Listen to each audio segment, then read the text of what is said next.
Is Tuesday, April 8th. Please stand for the Pledge of Allegiance. I pledge allegiance to the flag of the United States of America and to the republic for which it stands, one nation, under God, indivisible, with liberty and justice for all. In accordance with the requirements of the open meeting law, please be advised that this meeting is being recorded and broadcast live over the Lunenburg Public Access channel, on Facebook Live on the Public Access Facebook page, and will be uploaded to the Lunenburg Access YouTube channel after the meeting. The agenda lists all the topics which may be discussed at the meeting and are those reasonably anticipated by the chair. Votes may be taken as a result of these discussions. Not all items listed may in fact be discussed, and other items not listed may also be brought up for discussion to the extent permitted by the open meeting law. We're going to begin with public comment. Are there any public comments from the board? No, none. No. Are there any public comments from the public? Mr. Schoolambrini.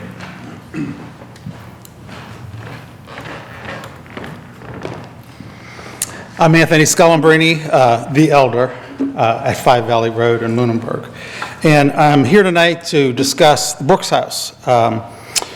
I've been a participant in the Lunenburg Municipal Building Design Committee for probably 2.5 years. And other than the chair, I have attended more meetings than any other member of the committee. So I have some experience in dealing with this committee and the work that it has been presented with. I'm coming here tonight specifically to address the comments that were made at last week's select board meeting, as well as the comments that were made at the Lunenburg Municipal Building Design Committee meeting last night. And quite honestly, I'm very disappointed with both the comments that were made by the select board members as well as the committee members last night. After the special town meeting warrant passed in November of 2024, I called Carter Terrazini, the acting town manager, and said, "How can I help?" And he goes, "Well," he says, "I was actually planning on getting staff together, looking at the requirements that was in the town meeting warrant, and then coming up with a response, but the select board decided to go ahead and accept Michael Ray Jeffries' offer to have the Lunenburg Municipal Building Design Committee handle the Brooks House." I was very concerned about that, as was Carter, because he also had, the idea that that committee was going to be pretty busy. On December 15th, I met with the chair of the select board, Mr. Cesar Snuzzello, and I indicated to him that I thought that the committee was way too busy to handle the Brooks House as a task. And Cesar, you had indicated to me that you were going to talk to Carter about maybe doing that charge over. And what was reported back to me by Carter was that that conversation never happened. Oh, it did. Okay, all right. Then the time manager misinformed me, Okay. because Sorry for jumping in here, but I specifically did the follow-up. All right, so at last night's meeting of the Lunenburg Municipal Building Design Committee, by the way, there has been a lot of discussion by the Lunenburg Municipal Building Design Committee about the Brooks House. And it fell to the very bottom of the priority list of what to do with town buildings. And I think that was something that made sense given the priorities that the town has for buildings like Town Hall, like Ritter, like TC Passios, like Turkey Hill. And I never had a problem with that. And the committee itself never really made a decision about what to do with the Brooks House. And that was one of the reasons why the Architectural Preservation District Commission came before you and asked you to consider an active program to see if the house could be sold or long-term leased. And as I said to my fellow committee members last night, when all else fails, I had an engineering professor who said to me, when all else fails, follow directions. So at the meeting last night, for the first time, in fact, Michael Ray Jeffries, the chair of the committee, asked me to summarize what was in that warrant. So for the first time last night, that committee received what the warrant language said that was supposed to happen. Now, I have copies of this, just in case you all don't remember. And what I find rather interesting about the comments that you all made at your meeting last week was completely opposite of what this board said as it presented an issue to the town for a vote at special town meeting. And what it said was, we recommend approval of this language, that the select board, look at whether it could sell or it could lease on a long-term basis the Brooks House. You have not done that. And I think that that's my concern today, is that you have a responsibility as an elected body to the people who vote at town meeting, and for the volunteers who are engaged in supporting the town's bylaws. For example, the Architectural Preservation District bylaw. If you don't want to have an Architectural Preservation District bylaw, then bring that issue back to the town and say, we don't want to do that. But when the town citizens vote and ask the select board to come up with the language that's described in that warrant, it wasn't mysterious. It didn't say come up with a demolition proposal. It said come up with a proposal to see if you can sell this building. Okay, so that's my concern, is that you have not lived up to what a town warrant article that was passed at special town meeting asked you to do. Now, I heard last week's conversation today, finally. I ran out of battery power because you have such long meetings. And, so I listened to the section that talked about the Brooks House. And you said, Cesar, that the house is really in bad shape. Mm-hmm. Cesar, I'm a civil engineer. I have renovated old houses. I have renovated my daughter's old house. I have renovated houses that were associated with the Wright brothers. I have been involved in historic preservation for almost all of my career. And I'm here to tell you that the Brooks House is not in that bad a condition. Does it have issues? Does it have problems? Yes. The other thing that we keep hearing is, oh, there's going to be all this traffic, and it's kind of like, well, that's exactly what you want for businesses. You want traffic. In fact, what might actually happen is that you would have more people enjoy and participate and come to the public library that this board funds year in and year out, along with other people. So it's like we have a facility that has value, and yet we don't seem to be willing to embrace a process by which we might be able to derive value from that property. Now, parking is obviously an issue. I don't debate that. But there's ways of dealing with parking. In fact, the village district bylaw, which this town has adopted, has said you can have shared parking, and it can be as far as 1,000 feet away. Mr. Schoenbring, I just want to remind you. Okay, I have well over 3 minutes. All right, I'm past my time. Yes. All right, so I'll stop there. Yep. Because I don't want to abuse my privileges to speak before the board. But you have not lived up to what that warrant asked you to do. Understood. Thank you. Are there any other public comments from the public? Any on Zoom? All right. Seeing none, we're going to move on. Announcements. I don't have any tonight. Jen, are there any announcements you'd like to make? I don't have any announcements. Okay. Communications from other boards. We don't have any. All right, we're going to go out of order tonight. So we're going to start with the ratification of the town manager's appointment of Chief of Police Jeffrey Thibodeau. And Jen, I will pass it off to you. Thank you. Through you, Mr. Chairman, to the board, it is my honor and privilege to present the name of Jeffrey Thibodeau, that you know well as Lunenburg's next Chief of Police. Mr.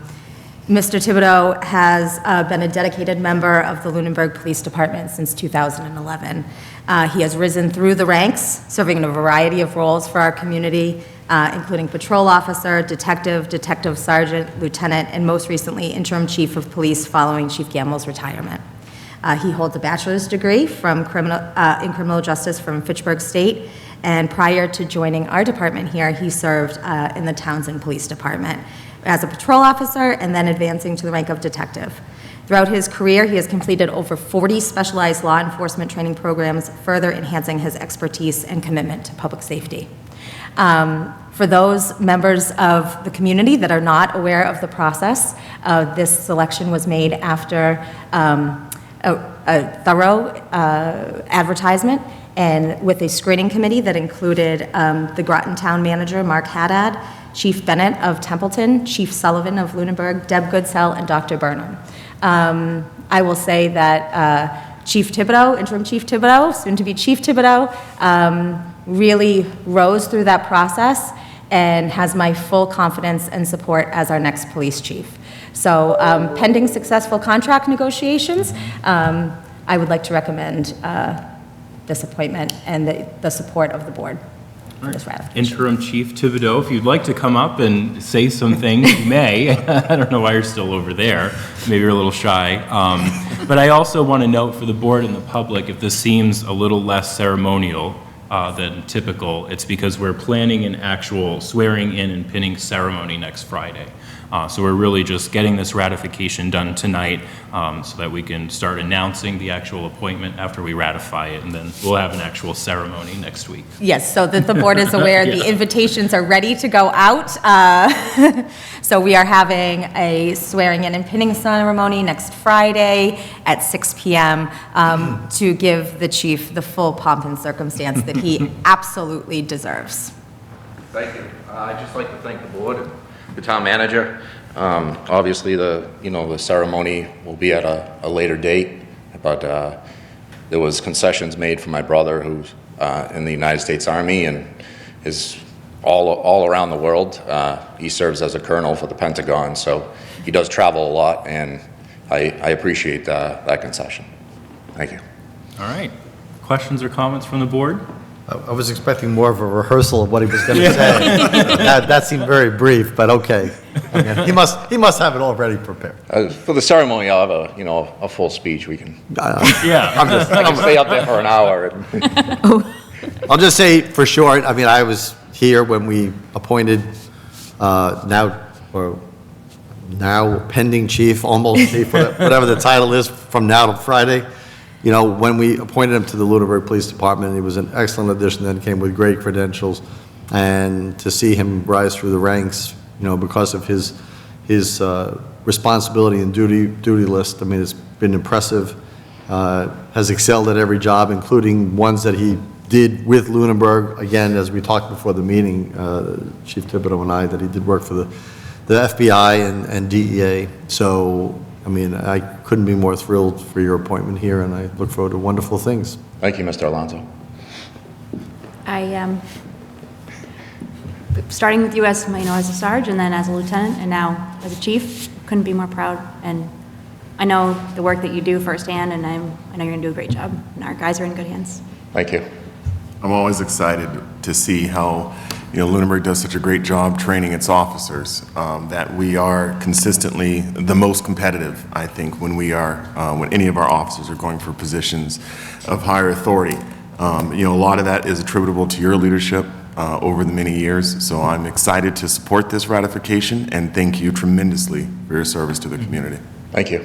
I know you're going to make a fantastic chief. I'm excited to make this official, and I will be at your ceremony as well, so I look forward to the more ceremonious occasion next week. It'll be nice. Yep. All right. So is there a motion to ratify the town manager's appointment of Chief of Police Jeffrey Thibodeau contingent upon successful contract negotiations? So moved. Second. Any additional discussion? Those in favor say aye. Aye. Those opposed, no. Motion passes unanimously. Thank you so much for coming in tonight. Thanks, Chief.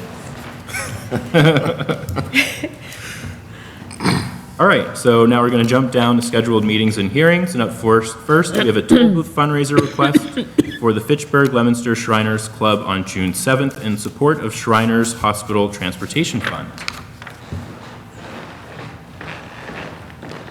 Good evening. Good evening. Carl Edmonds from the Fitchburg and Leominster Shrine Club, and we'd like to request the opportunity to do another toll booth event. I think this would be our fourth one if the opportunity is given to us.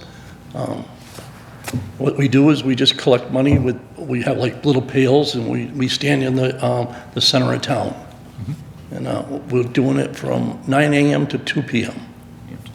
All right. Want to tell us a little bit about what exactly you're raising money So for? what we raise the money for is for the transportation of children all over the world.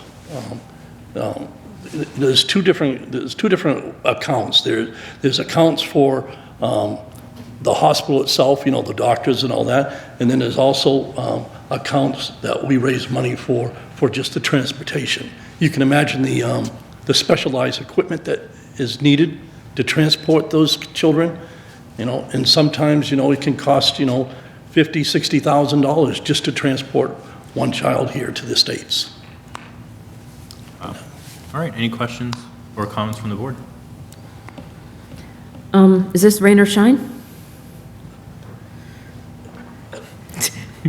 Only because it's rained every weekend. I'm thinking the same thing, but we've always lucked out. We've Yeah. always lucked out. Hopefully by June, it'll be over. Right, right. And I do know that I have to notify a week before the police chief and the Department of Public Works. Great. Yeah, that was my You know all the next rules. question. I'm sorry? You've done it before, so you know all the No, we know rules. the routine, yeah. Yep. I just would need to get his number, Yeah, okay. but, And we I'll can get do that. that through our office and Yep. definitely help with that. yeah, good. Any questions from Amanda and Michael Ray? No, Or you- I don't have any questions. Okay, I didn't know what you Sorry, have I'm IT just- issues as always. Yeah. always. All right. Right. So you're okay with no rain date? It's rain or shine? Right, Rain or shine. All right. Awesome. Ready? Thank you. Yeah, of course. Is there a motion? I would move that we approve the toll booth fundraiser request by the Pittsburgh Leominster Shriners Club in support of the Shriners Hospital Transportation Fund to be held in Town Center on June 7th from 9 to 2 p.m. Second. Any additional discussion? Those in favor say aye. Aye. Those opposed, no. The motion passes unanimously. Thank you. All right, good luck. Have a good night. All right, up next, we have a special one-day wine and malt license application for May 10th, 2025, from 11 a.m. to 6 p.m. by Home Fruit Wine. And by the way, that is for the All Vendor Fair. Is there an applicant here for that?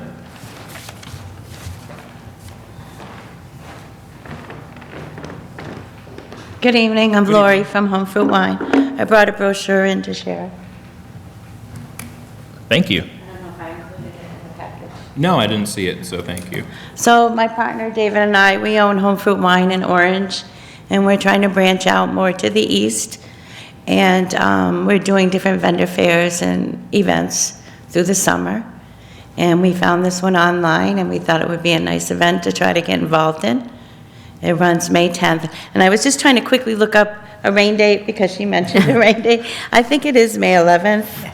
Yeah, I know there is one. Is it May 11th? Okay, yes. Yes. So, and it goes from 11 to 6. So we want to set up booths to sell bottles of our wine and also do tastings and pour by the glass. They're going to have a band there and a specialized area for the pouring. Right, okay. And just reading it on here, because I actually didn't see this, so it's going to be at the Council on Aging patio, and there's going to be additional enclosures too, just to control the access to that area. Correct, correct. Great, all right. Yeah, and we'll post that, you have to be 21, and Right. we've done it before. Okay. Different places. Any questions from the board? No, fully supportive. I think it's a great idea. Oh, can I say? Through you to the town manager, is everything, it looks like everything is here, is everything in the package? Everything is here, and both chiefs have signed off. Thank you. Yep, I don't have any further questions. I think for me, this may be a first. Everything was in order as I looked through it, no questions. Thank you. All right, awesome. Like I said, we've been experienced in doing this, so I kind of know what the towns want. Sure. Each one's kind of a little different, but I try to check with the managers to begin with, It so. was pretty clear. Thank you All so right. much. Sounds good. All right, so is there a motion then?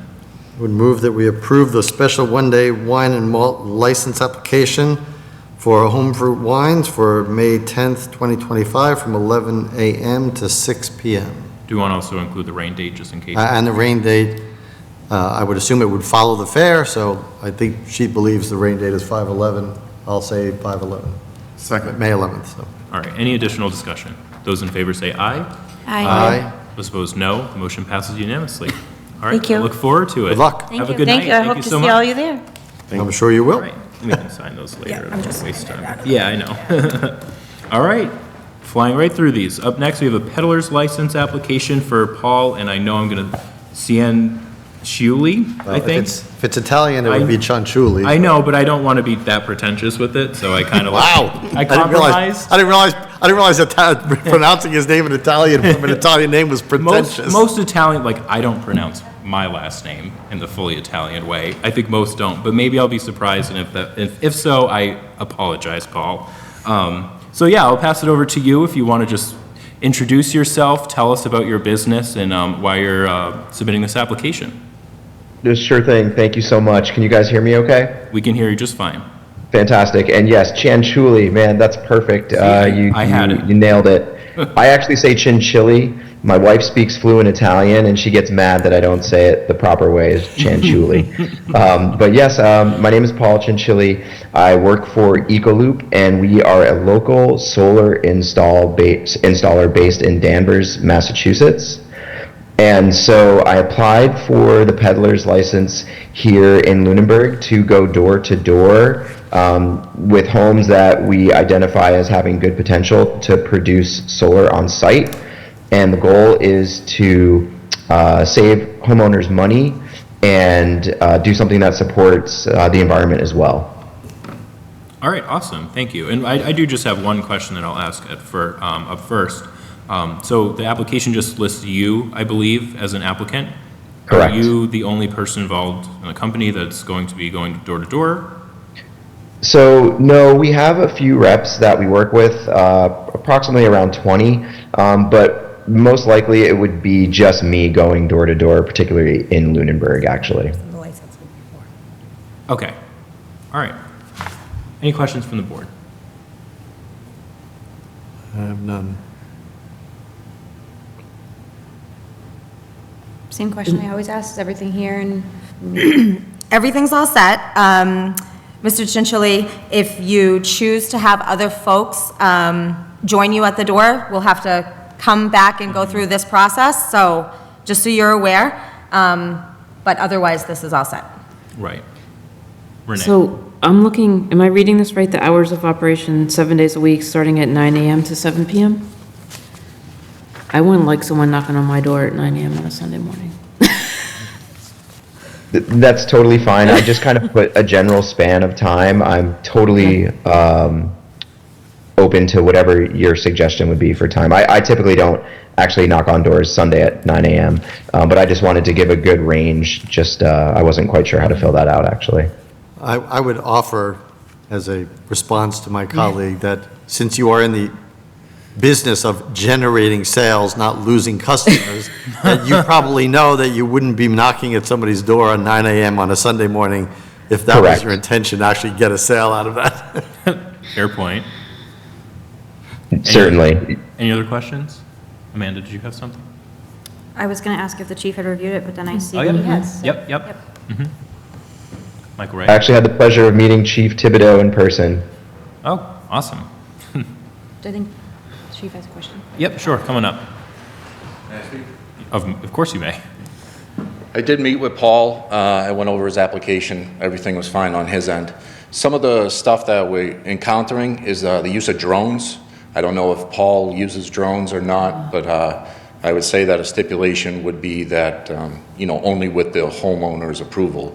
If you are going through the solar program, and then they use a drone to fly over your house to see where solar can be used on your roof, it came up a little bit. I don't think it was this company, but it did come up in the past where maybe they were flying drones over the roadways, just over houses to see where, but I would maybe put a stipulation like that, because in the past it did cause some confusion. Right, that's interesting. For So just people that explicitly weren't- getting Right. permission first Yeah, before flying. I would recommend permission first from the homeowner, Uh-huh. and then the use of the drones. Okay, in their yeah, yard. that's interesting. Jen? It's just an issue that we faced Yeah. last year that, Okay, you wouldn't think of, but in this technology-ridden day, Right. it's now coming up. yeah, I can understand that. So how would we do that for this? I would ask the applicant. Right. Okay. Do you intend on flying drones without any homeowners' permissions? No, sir. So I can explain our process actually, but we do in fact use drones. However, that would be further along in the process, and that's if the homeowner has agreed to get a site survey done on their home. So it would be a next step from the initial door-to-door. It's not something that we just fly around without homeowners' permission. So I'm happy to submit, we always know when the site survey would take place, and I'm more than happy to run that by the police when we do get one scheduled for a site survey. Okay, thank you. That makes a lot of sense. Mr. Chair, if I Yeah. may ask, so would you be okay, just to be on the safe side, given what the chief has now said, if we, with the peddler's license, just prohibited any drone use during the peddler's license? Would you object to that? I would not object to it other than if the homeowner decided that they wanted to move forward with solar. I would ask that with permission from the town, we would be able to fly the drone.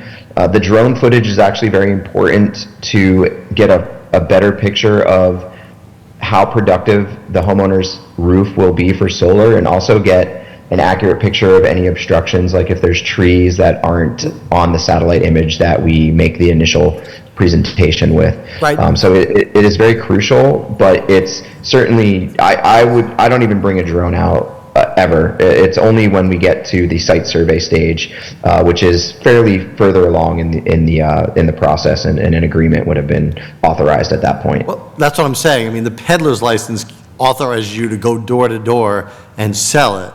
I mean, Correct. any engagement past that is not under the peddler's license, that's under Echo Loop doing business. So the restriction on the drones would just be for the peddler's license, and you're telling me you don't do it during the door-to-door initial engagement anyway. Gotcha. Oh, so I guess I misunderstood. So no, that's totally fine. You can say as a restriction for the peddler's license, no drones. That doesn't, yeah, that would be completely fine with me. Okay. Michael Ray, you had something you were going to say? Yeah, I think it's largely been answered. If we can refer to it as a UAS, which is the technical term. Oh, sure. And just, I guess I'll offer informationally. So any company that uses a UAS for commercial purposes, the operator of that drone is required to be a licensed pilot. I'm sure you're aware of that. Licensed pilots are not allowed to fly over vehicles or roads without, permission of the vehicle drivers, which obviously you're never going to get unless it's people you know. And then typically, although UASs typically are, pretty light, most homeowners or insurances are looking for at least $1 million liability policy on them. I know this because I'm a licensed UAS pilot, and so I have to, I do this commercially as well. Okay. All right. Any other questions? Genesis, looking good to you?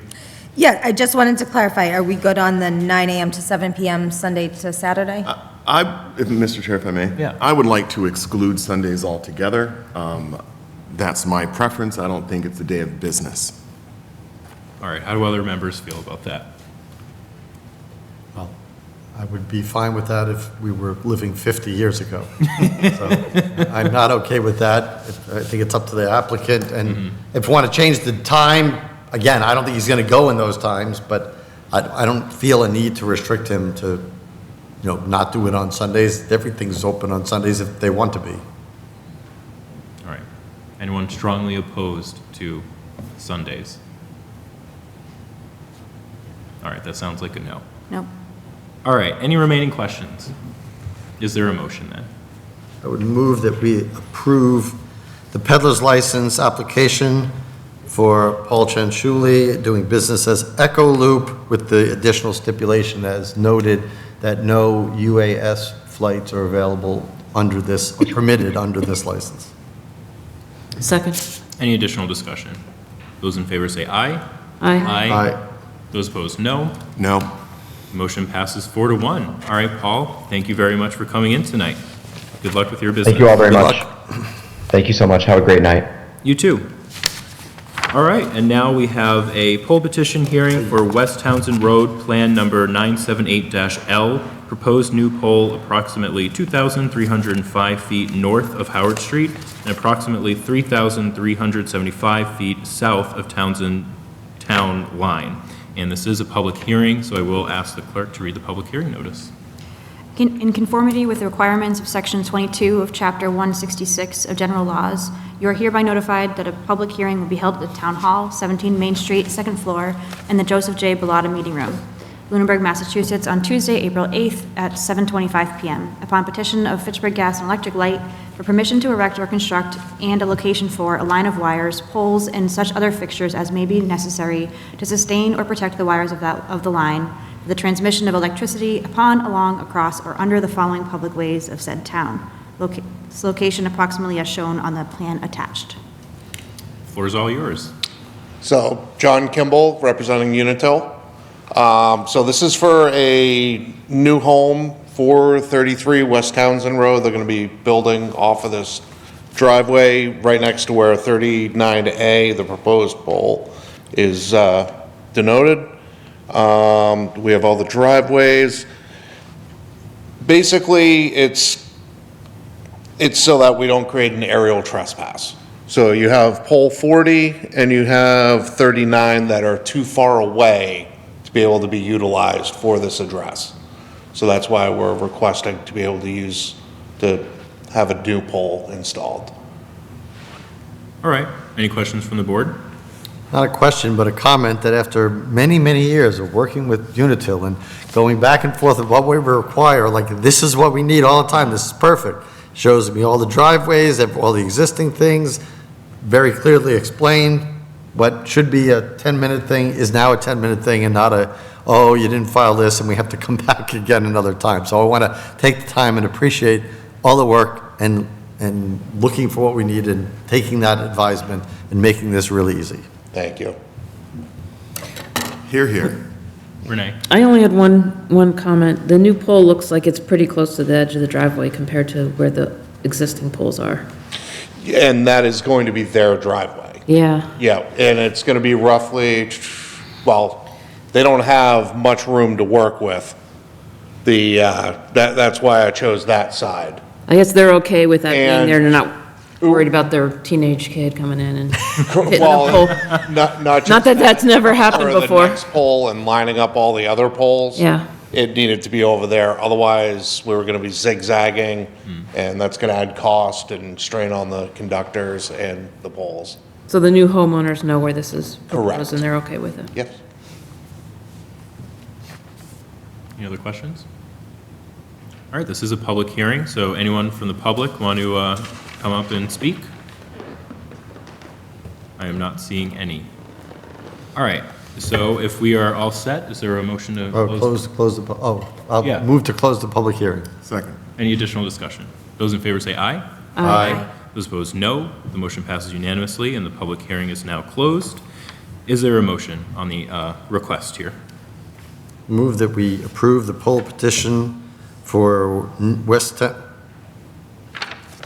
Townsend or New West Townsend? West Townsend Road. Townsend. West Townsend Road Plan number 978L, with the proposed new pole being as indicated on the proposed or the provided documentation. Second. Any additional discussion? Those in favor say aye. Aye. Those opposed, no. Motion passes unanimously. Thank you so much for coming in tonight. Thank you, have a great night. Yeah, you too. Thank you. Good night. Maybe that was less than 10 minutes. I know, I was know. thinking that Love too. That was perfect. It's cold in here. All right, back to you, Jen. Town manager report. Okay, thank you. So as we're turning over one page of town meeting season and starting another, we are organizing a group next Monday to be filming a town meeting preview with PAC and department heads and representatives from certain boards or proponents of certain articles. The goal is to have a little bit more informal of a conversation about the different warrant articles that are more digestible by the public, and to be able to have that out to the public in advance of town meeting and hopefully answer a few questions along the way. We've been notified that the Attorney General's office is beginning bi-weekly briefings about the AGO's response to mayors and municipal managers on their efforts to protect Massachusetts federal funding and defend the laws of the Commonwealth. The first one of these is tomorrow. I'm not really sure what these are going to entail, and I guess we'll see. So they're doing something and they're informing us of it, starting to. The Public Employee Committee, or PEC, held their first meeting with the new bargaining unit representatives. Most bargaining unit representatives on the PEC had moved on, so it's a whole new group, more or less, other than, I believe Mary Foyle is the only repeat person on the PEC. The contract between the town and the PEC is expiring this June. The town's health insurance advisor from Cook & Company, Sue Shalhoub, was also there to present and explain to the group the current insurance market. We are anticipating that we are going to probably sign a one-year just extension of the current agreement. There's no plan design changes anticipated for this year, but we do recognize that we might want to not sign an agreement that's longer than a year, perhaps. So they are going to take that back to their bargaining units, and that'll be, the PEC agreement will be back before the board probably in a month or so. That said, I do need to sign the health insurance renewal for FY26 before April 30th. So I have asked Sue Shalhoub to come in next week just to explain to this board and to the public kind of what the changing landscape is around health insurance and why these costs are so high and what the options are or are not for municipalities. So that'll be next week. So I held a meeting last week with the chair and vice chair of Parks Commission, facilities director and recreation director. Amongst other topics, one of the topics that we discussed at some length was about working together over the course of next several months to explore the possibility of making the rec director full-time. So as the board is aware, at the fall special town meeting, a new revolving fund was established, and we want to see how much of a full-time salary could be supported with the revolving fund and the activities that would supply that revolving fund. I think since coming to Lunenburg, I've heard some pretty strong interest in at least exploring making this position full-time and what the feasibility would be for that. So that is starting, and I said, good time to start, but we'll pick it up in earnest after town meeting. Couple of grant announcements. Lunenburg will be receiving $3,964 from the Executive Office of Public Safety and Security and the Department of Fire Services. This is some FY25 grant money that had not been expended, so the state is doling it out. These funds will be used to purchase an additional handheld thermal imaging camera and a plug that disables electrical systems on electric vehicles to render them safer in the event of an accident. I don't really know what that means, but perhaps some of you do. We will also be receiving $4,699.45 from the FY25 SAFE program and $2,199.87 from the Senior SAFE program.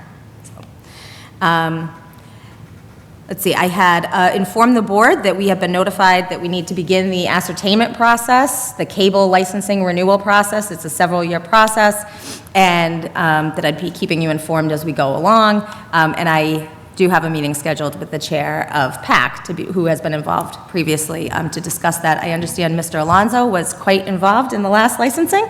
I don't know if you're looking to volunteer some of your time. I'll let you know. Okay, thank you. Ann Aubrey, the executive assistant to the town manager and the select board's last day working for the town will be this Thursday. If you haven't done so already, please swing by the office and wish her well on her next chapter, and we thank her for her service to the town of Lunenburg. And lastly, on the general updates, there will be a dunk tank at the Lunenburg Vendor Fair, and I have been informed that several employees have already signed up to spend some time in the tank. Yes? Yeah. Okay, so this is just one more reason to attend the fair on May 10th. If you have, perhaps the employee that you really want to dunk might be in the tank at the time.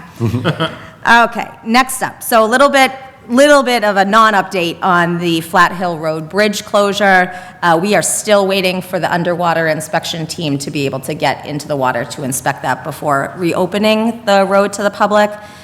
We do hope that it can be reopened in the next few days, though. That's next few days to the end of next week is the timeline for that we're anticipating. In the meantime, we are still sorting out some contractual issues with the vendor, and I will keep the board apprised where that goes. We are putting out an invitation for bids for DPW support services. That should go out tomorrow. Work covered under this contract would include installation of drainage, water lines, catch basin, repair, manholes, preparation of trenches, patching, road defect, shoulder work, grading for swales, and adding or removing materials. So perhaps if you are watching this meeting and this is your vocation, you are going to want to take a look at that invitation for bid. And the roadway fog seal and crack seal is out, and bids are due back on April 23rd. Our current vacancies for staff, the executive assistant to the town manager and select board closes tomorrow. That posting closes tomorrow for the 36-hour per week position. The assistant to the sewer business manager, the offer is pending. We are not at acceptance at the moment. Seasonal lifeguards, we do have some. The interviews have been conducted and offers are forthcoming. Seasonal beach director. So we do have somebody that's interested in the position that is interviewed. The posting requires that the person be certified as a water safety instructor. We're not giving swimming lessons, so we are just checking with Labor Council to see if this is some kind of insurance. Our insurance company hasn't said it's an insurance requirement. We've already checked with them. But if this is some kind of safety requirement that you need the certification in this type of role, if not, we may be waiving that requirement for the water safety instructor of the posting. We're not doing swim lessons this year? No. No. And lastly, I think this is the last one, the administrative assistant to conservation. We had an offer out, and that offer was rejected. So that position is still open. And the same vacancies on boards as we have had. And that is the end of my report. Great, thank you, Jen. Any questions for the town manager? All right, thank you very much. Moving on, old business, finalized votes on annual town meeting articles. So I believe we have 4 left. We will go through, just ensure that we don't miss any. Hold on one second, let me just pull up the warrant as well. Are we using the final warrant? I was just gonna ask that. So which one do we want? Final warrant? Pull it final. Okay, yeah. final warrant for 8/25. Okay.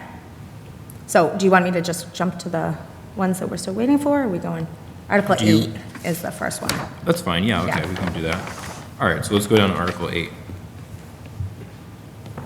This is the capital program article. Yeah, do you want to speak to that? Sure, so you've already voted on this article, but it has changed since your vote. So essentially, the school department, working with Green Communities, received a grant through the Green Communities program for a heat pump.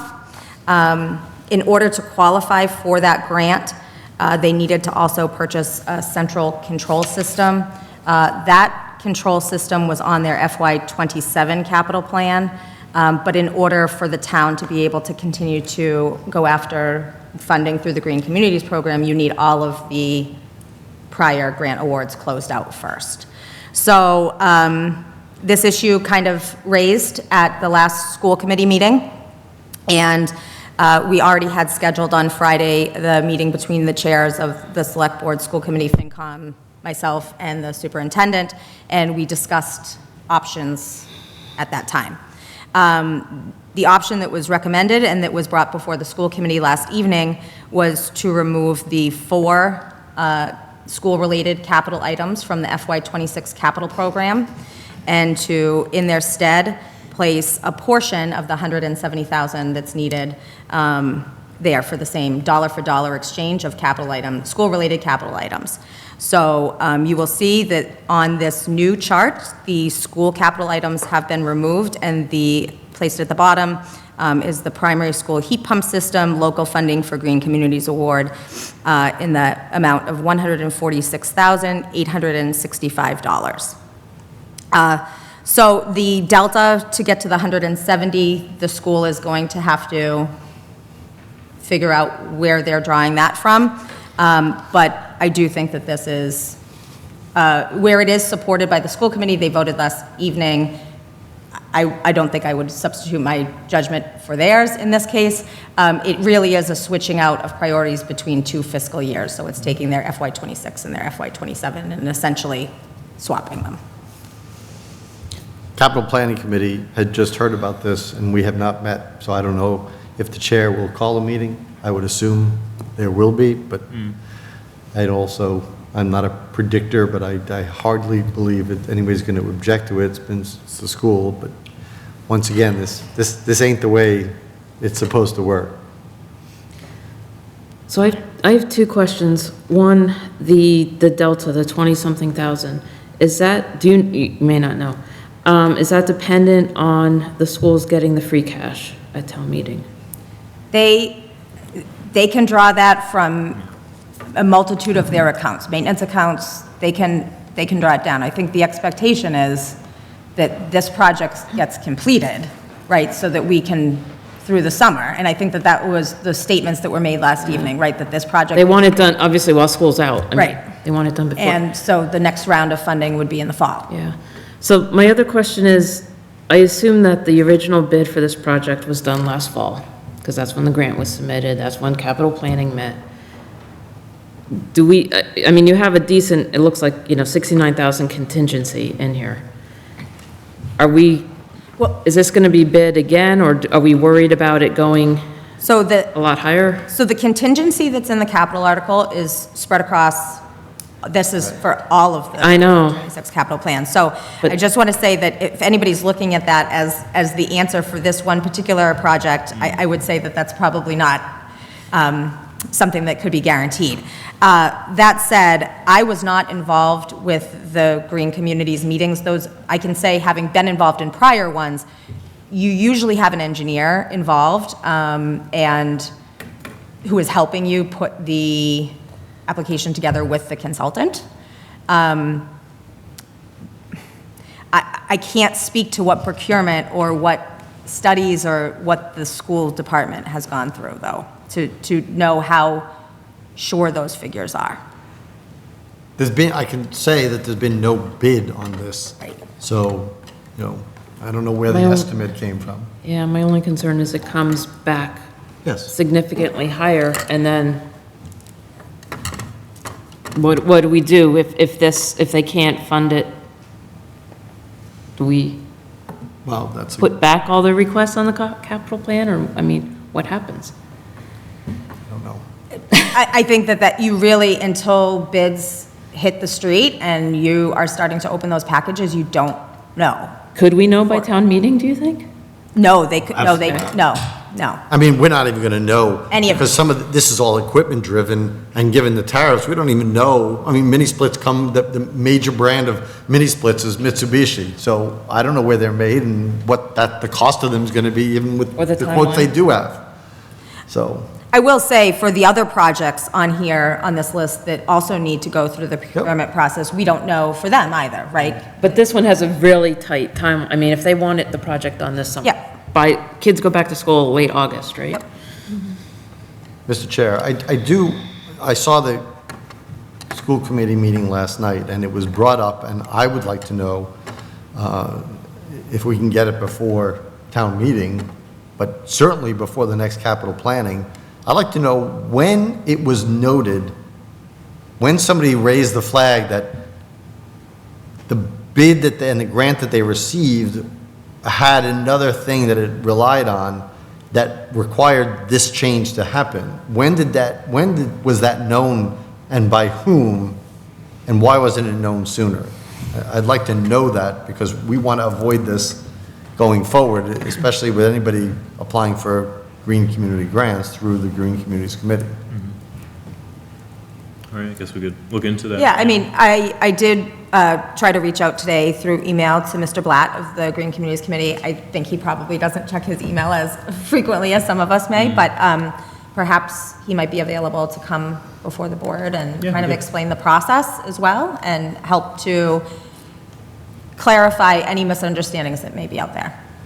Yeah, we could ask. We'd be interested in that. Yeah, I recall Mr. Blatt, Mr. Chair, I recall Mr. Blatt, when this was kind of being put on the, urged to be on the capital plan last year, that Mr. Blatt, I recall saying, hey, talk to us about these kinds of things, we can help you out with some funding.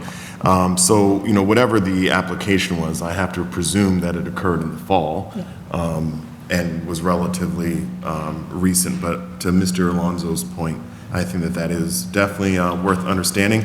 I'm interested, Mr. Chair, in withdrawing our recommendation and deferring instead, because I think that, I really, I've been very vocal about my support for the schools having air conditioning in the primary school for these kinds of things. The building was clearly designed for air conditioning.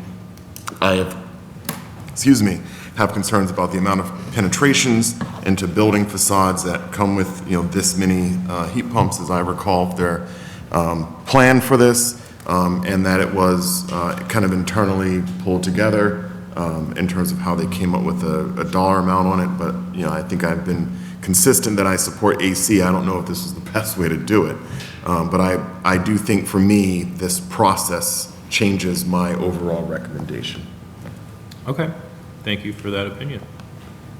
Other members, do we want to defer? Are we still okay with recommending approval? Would there be other information at town meeting that you think would change your mind, or? Yeah. Why defer instead of just? I think between now and then, the information, in addition to what Tom, Mr. Alonso just requested, I think it would be helpful for the capital planning committee, part of what we require is that they vet these things, and I think that is a necessary step to occur. I don't know we don't have any details other than what this says as a subject header: primary school heat pump system, local funding for Green Communities Award. So, what is being designed, what is being proposed, what is the system? I think I want to get some clarity on this gap, and if the schools believe that they can bridge it, because, committing $146,000 to a project that may not be able to move forward without the additional funding is a showstopper. So, if there's other products that are literally ready to go, then they should be ready to go. Mr. Chair, I would say that in the methodology that we provide recommendations, we always want to have the latest information, and if these come from, or should come from, separate bodies like the Capital Planning Committee, and then they change after they've been approved, I have to say that I would concur with Mr. Jeffries that it is prudent to remove the recommendation as a deferred, so we would give ourselves time to hear what the Capital Planning Committee thinks and to get some of these answers about, is this sufficient with what we know as far as the project will this cover it, the $175,000 that they're touting, 146 coming from this, and then whatever money they need. So I think those are questions that would be useful for us to hear, and so I would support that motion of deferring. All right, I think that's fair as well. I'd be fine with deferring. Jen, sounded like you wanted to. Yeah, I do have some questions. So hypothetically, if we got to town meeting, and this is, the warrant is being sent to the printer, right? Mm-hmm. If we got to town meeting and there was not support for this one item, what happens to the entirety of the FY26 capital plan? I will offer my own opinion, is that I will, not only because I'm on the Capital Planning Committee, but even if I was not, I am prone to support what goes through the committee process and whatever that committee decides they want to support. So if they don't support this for whatever reasons, then I will support the original plan. That would be my choice. And so I guess to that, right, because that's exactly what I'm thinking of, the options here, the alternates, is that with this is missing as it is, it's missing those 4 original projects. So we're not, if we send this out as is printed right now, or as is in your file right now, it's not putting the public on notice that there's a playground project, that there's a driveway, like, it's not informing the public what the alternative is. So I would be concerned that we wouldn't be able to swap out at town meeting, if, let's just say, if there's not support for the school heat pump, that we wouldn't be able to swap out for those other 4 school-related projects because they didn't appear. I'm just concerned. I have the same Really, I don't have a concern. horse in the race, so.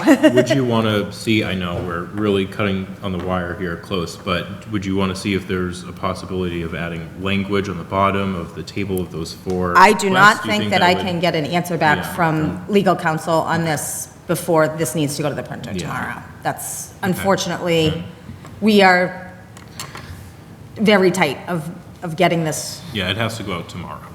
Well, I mean, along that line, I mean, is it possible that, you know, is it possible to create a second capital plan article in which we have, you know, as I recall, the way that we word this prohibits line item modifications on the floor. And so can we put forward an Article 8 that's the capital plan excluding the subject to the schools, and then put forward a second capital plan that says this is the total dollar amount that has language that allows modification to it, and what will be determined is A, this, or this combination of B. I may suggest an alternate approach, but it also involves another article, which is put the original article in with what we've been talking about up until this chart, and then put an additional one with this one in, and then we vote on one of them and we Either pass or. over the other one. That's probably- Therefore, the public is on notice. We defer recommendations on both of On them, but both. they're both in there. Yeah. I agree. That would do it. I'm wondering if we can put it all under like one art, because I'm a little concerned about creating a new article. Yeah, I am. But if we put it under as an option 1, option 2. That's fine. As too. printed. If town council's fine with that, I'm fine with that. Question to get to him and have the response. That in the one might be a morning. little- yeah. Yeah, okay. And then in the summary, just explain the difference. Yep. Right. And let's say he responds and says, no, you cannot do that. What are we going to do? We're just going to keep it as is and just go into 2 town? articles? No, you just do 2 separate articles. Yeah, we would still want to do that. Yep, I would. I mean, Yeah. it puts the public on notice and it gives us options. Sure, We're obviously not going to pass 2 separate capital projects. yeah. And don't want to come out of town meeting without a capital. Right, and we don't want to Plan run the risk approved. of, hey, you can't change the line items because that's our policy. Yeah. Yeah, yeah. Right. All right. So I move to withdraw the recommended approval and replace it with the defer. Second. Any additional discussion? Those in favor say aye. Aye. Those opposed, no. The motion passes unanimously. All right, now we're on to the SAP articles, 13 and 14.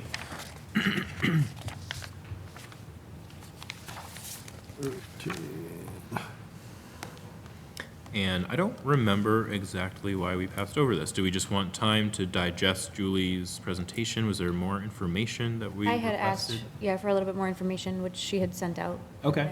Since I had a Yep. chance to look at it. Okay, so are we good to recommend approval on this now? Yeah, I would make a motion that we recommend approval of Article 13. Second. Any additional discussion? My Those- only discussion would be that we make a commitment to our employees to really work on this for the next available time we can. Absolutely. All right, those in favor say aye. Aye. Those opposed, no. Motion passes unanimously. And Article 14, same thing. So is there a motion to recommend approval? I move to recommend approval of Article, for the Select Board to recommend approval of Article 14. Second. Any additional discussion? Those in favor say aye. Aye. Those opposed, no. The motion passes unanimously. All right, we're going to have to scroll down a little bit now. Do you know what the number is? 29. We're going to go, that's the buildings, right? Yep. I think that's the last one? Okay. No, also we have the Board of Assessors ones, right? Oh, we, So- yeah. those- So the Board of Assessors, you Oh, had, I saw a bunch of very, very unhappy faces at the end of the table. at the Board of Assessors ones, you had already recommended approval. Oh, okay, we did. Right, Yeah. Okay. right.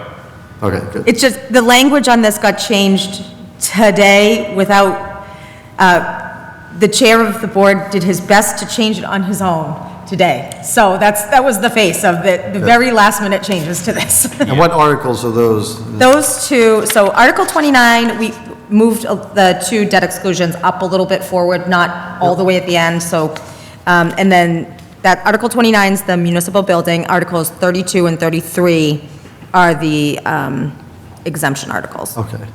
So this is the final order? Yeah. This is what I'm proposing. Yeah, again, we can discuss it, but, all right, so. Can I ask why you moved them up? I'm just curious. Yes, so, yes. I talked, when in that meeting that I had with the Parks Commission, they were concerned about their consultant having to be there until the bitter end. And so I thought it was reasonable to move it forward a little bit. Okay. Okay. Was there anything else you wanted to say on 32, 33, or? I scrolled down to it, I didn't know if you were. I guess the only things on 32 and 33 is that we don't exactly know for sure what the Department of Revenue is going to do with these. So we're going to have a best faith effort of getting these passed, and then it may be that they say, because there's, council says that there's not quite precedent for what the Board of Assessors is looking to do. Not that it's problematic, it's just a little different in the procedure. So he's not sure what the Department of Revenue is going to do, and the Attorney General. So, and I think the Board of Assessors is fully aware of that this is Right. we're going to try. Well, right, I'm in support of it, and if nobody knows, I mean, on its face, it would be hard to believe that they wouldn't allow us to do this since, especially given the reasoning. And it actually helps seniors, doesn't hurt them. All right, I agree. I am fine by keeping our recommendation to approve here. Anyone else against it? All right, hearing no opposition, we can go back up to municipal building design article, which was, which one again? 29. 29. May I speak to this briefly? You may, I was going to ask you to, since we have your summary now. Yeah, so a couple key things here. So in the summary, we borrowed heavily from, I think, the write-up that we put in the RFP, as well as the report that came out of came from the architectural team. I want to thank the town manager for her input into this, and I know that I had some revisions here as well.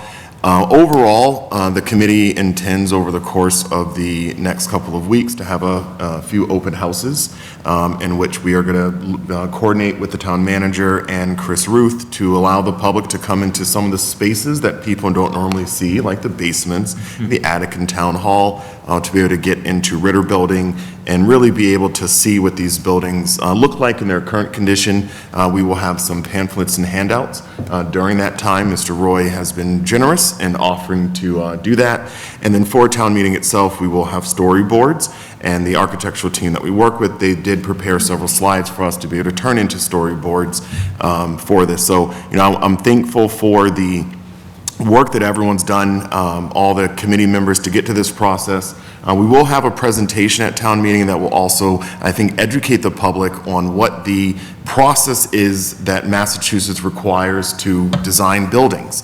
And I'll just note that, you know, where a lot of this stuff comes from is that, you know, there was a lot of fraud that was going on in the late 60s and early 70s. And it was in, you know, the Ward Commission that created a lot of recommendations, and part of it was a lot of projects were being planned and designed that were never getting constructed.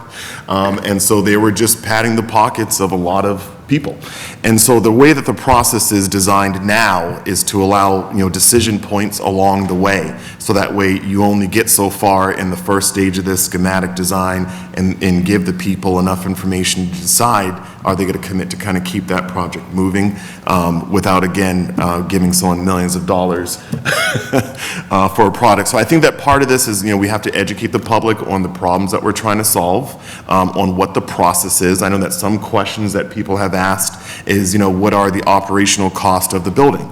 You know, we can apply generally price per square footage based upon industry norms, but of course, you know, you're taking buildings that are not currently energy efficient, and now we need to calculate what the energy cost will be, you know, several years out without also knowing what the exact specific equipment is going to be. I can say it will be less, but it's really, so some of these things are going to be hard to really put a fine pin on at this stage of this process, but, I think the committee has worked pretty hard for a long time to arrive at this plan. It's a compromise solution.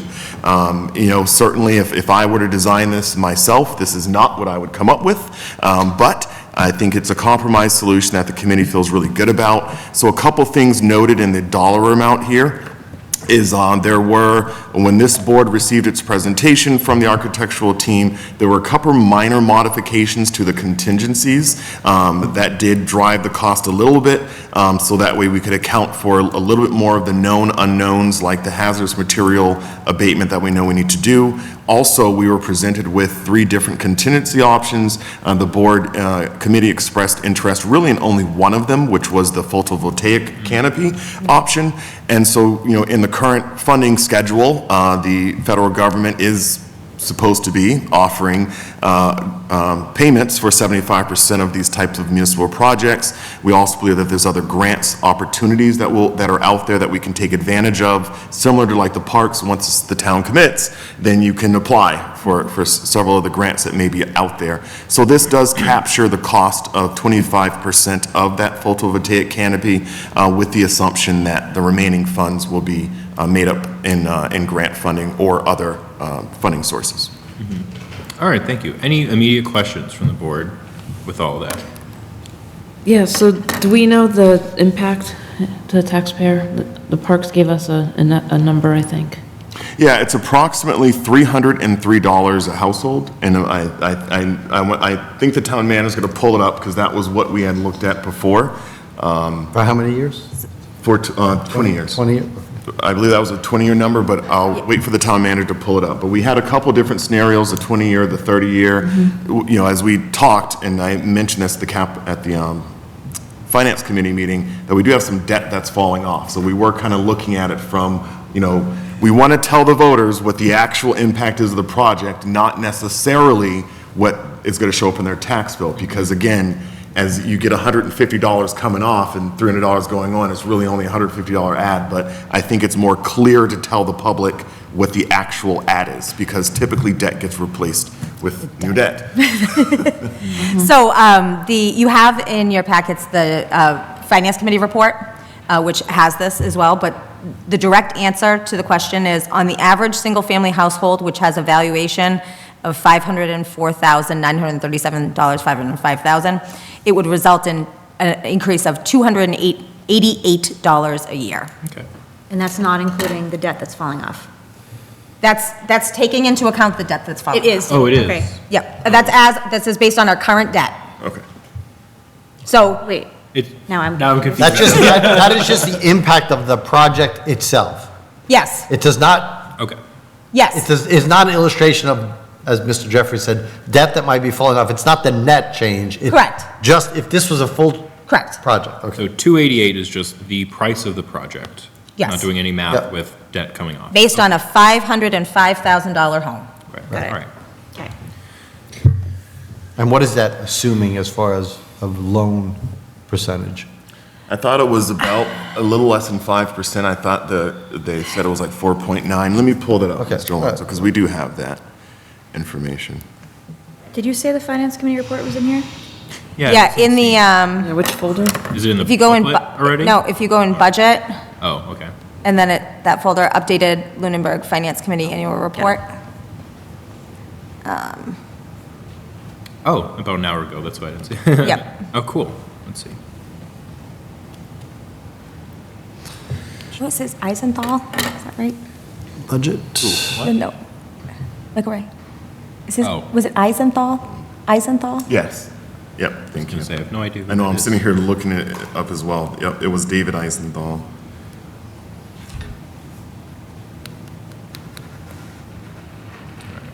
And I think we're all just Yep. taking a moment to read this report as well, since it's here. Yep, let me just get to the bottom here. What page is it on? So it looks like it's on page 3. I just see one mention of it under the There it is. Okay. excludable Yep, debt yep. section. Oh, okay. So I opened it up just to read exactly what the town manager has read. I thought there was fancy charts and everything, but it's just Yeah. the same sentence. Right. Okay. Okay. You do see in there, though, they did do some analysis on the debt of both projects in relation to the financial policies. Yeah, that's what I was Yeah. saying here. But I know it's going to come up if we get to the 11% out of 14. Right. People are going to say, well, what about, in the So the rate. In the world of whataboutism, they're going to say, well, what about Turkey Hill? Yeah, well, So, Do you have that rate? Because no, I've got a million emails from David. Yeah, so do I. Well, I have a couple. The rates I'm looking at are 4%, and the other one reflects at 4.5. Okay. Do they, in the Finance Committee report, they're saying that our policy limit is 14% of debt policy combined, and if we approve both of these projects, we'd be about 11. Do they say where we are now? yeah, that's what I was, So, I can share with the board the whole debt schedule that the finance chair put together. Okay. That might be, let me do you drop wanna do that that? in right now. if yeah, that- okay. Good time to do that. I know that as we talked about it, we were still within, So there's, but there were like a couple of years, I think. so there's the regular debt or inside debt, we have almost none of. We're way under the policy. Then on the excluded debt or outside debt, that's the 11% threshold. There are 3 early years, so I think it's year 3, 4, and 5, but I'm going to pull it up, that go right over the 11 and then come back down. But then overall, we do not exceed the 14% in any of the years. So with that information, the Finance Committee did recommend this project for 5. Right, but I'm asking how much it is now, because I want to see how much I'm we're gonna- yeah. inching up to the line. If it was 10 and we're going to 11 now, I mean, that's different than if it was like 8 and we're going to 11. That would make a huge difference to me. And going just over 11 in the early years, that's if both of these projects were approved. Yes. Yes. I thought we were closer to 7.5, but I don't. With both? No, right now. It's, Today? yeah, this is both projects, But I right? don't want to talk out of turn, but for some reason, the 7.6 sticks in my head. I've looked at a lot It's of not numbers. in the text here.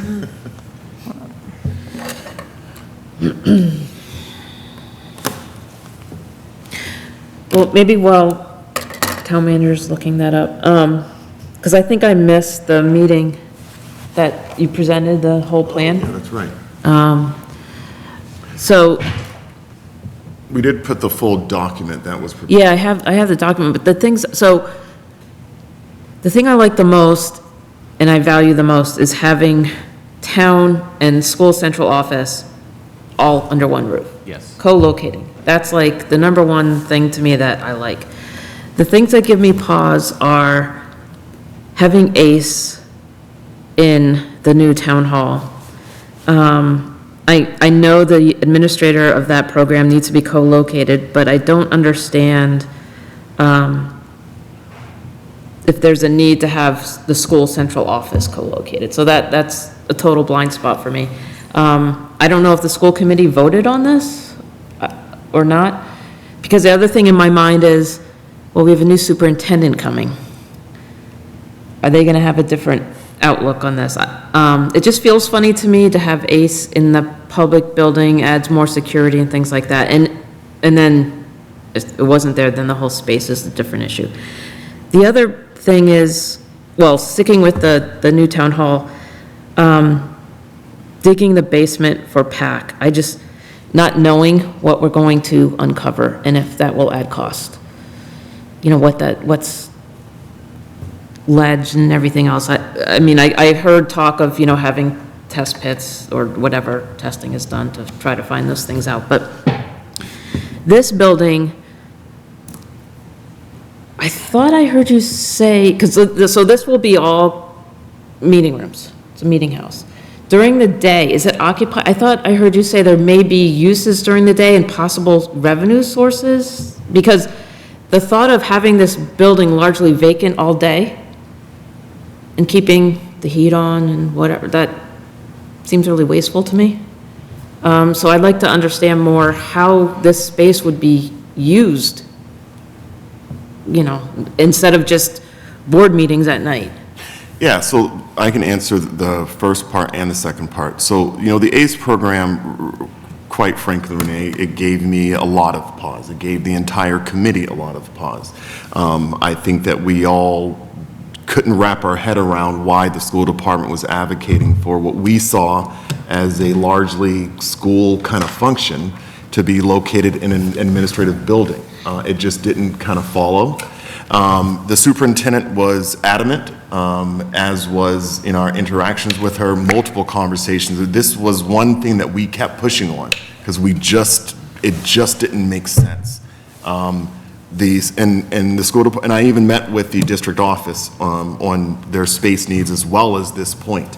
And the general sentiment, which was very strong, was that ACE program is adults, that they are learning life skills, that they, it's not a population that has significant behavioral or mental disabilities, that many of the students in the program have jobs, that they attend college, that they're attaining life skills, and that they felt strongly that it could be compatible with an office environment, and they were insistent that it was co-located with their office environment. We asked if it could be located in Turkey Hill. If they could separate out that person from their district and Right. put them in a school-like building. And they raised a lot of concerns about this being an adult population and how it needs to be segregated even more so in a school because they're adults. And so while I may not personally agree with their analysis, at some point we had to just accept that we're not educators, and that was the sentiment that the educators were advocating, was that they wanted this program out of the schools and co-located with their office. The other thing on PAC, we do carry some cost for the unknowns in that area. I think Mr. Roy had indicated that, he doesn't have exact things, from any properties directly abutting it. He doesn't anticipate that we're going to hit ledge in there, but we did carry some cost just in case. And again, the committee's opinion was initially that PAC would be preserved for a future phase.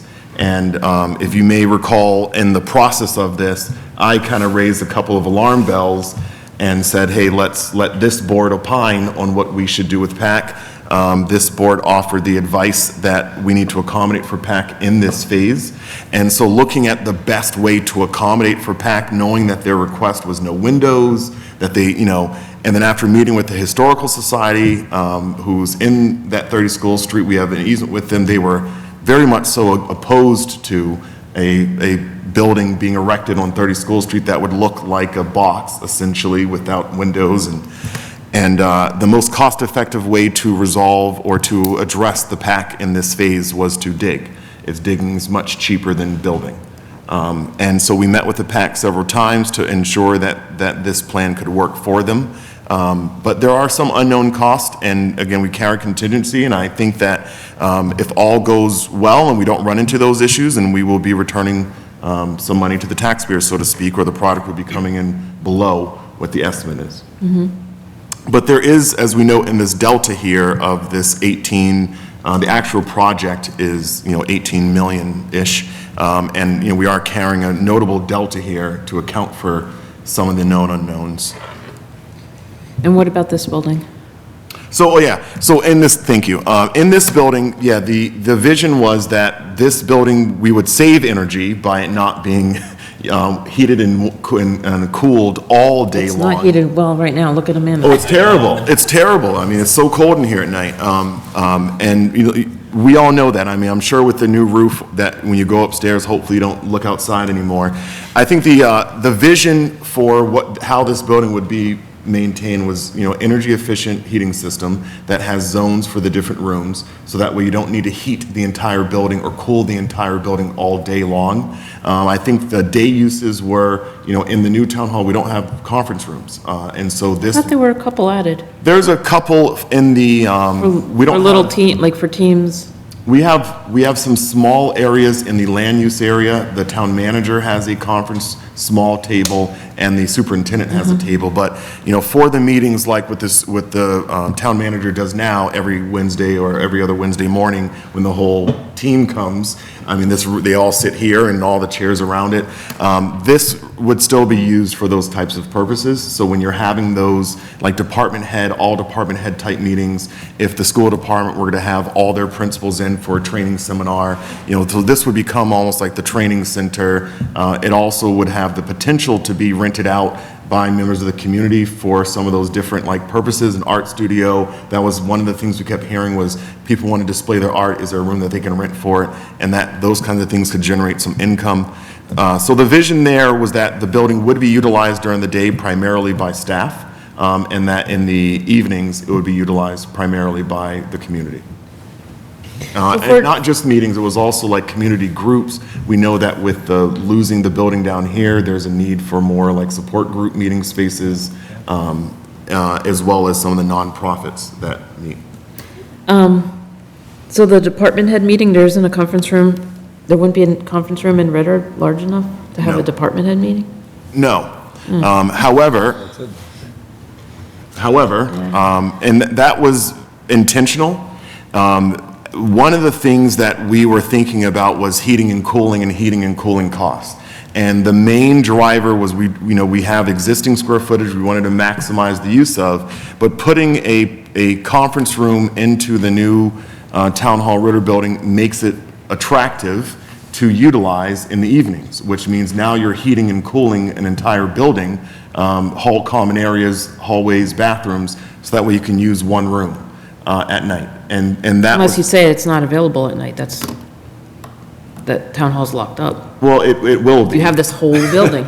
Yeah. It will be now. I think it will be largely be unavailable in the evening hours and that of course helps reduce heating and cooling costs in the evening. But you don't have that room there. I think the committee's thought was we want to maximize existing square footage and we didn't want to replicate in that footprint for that reason. And if I recall the conversations correctly,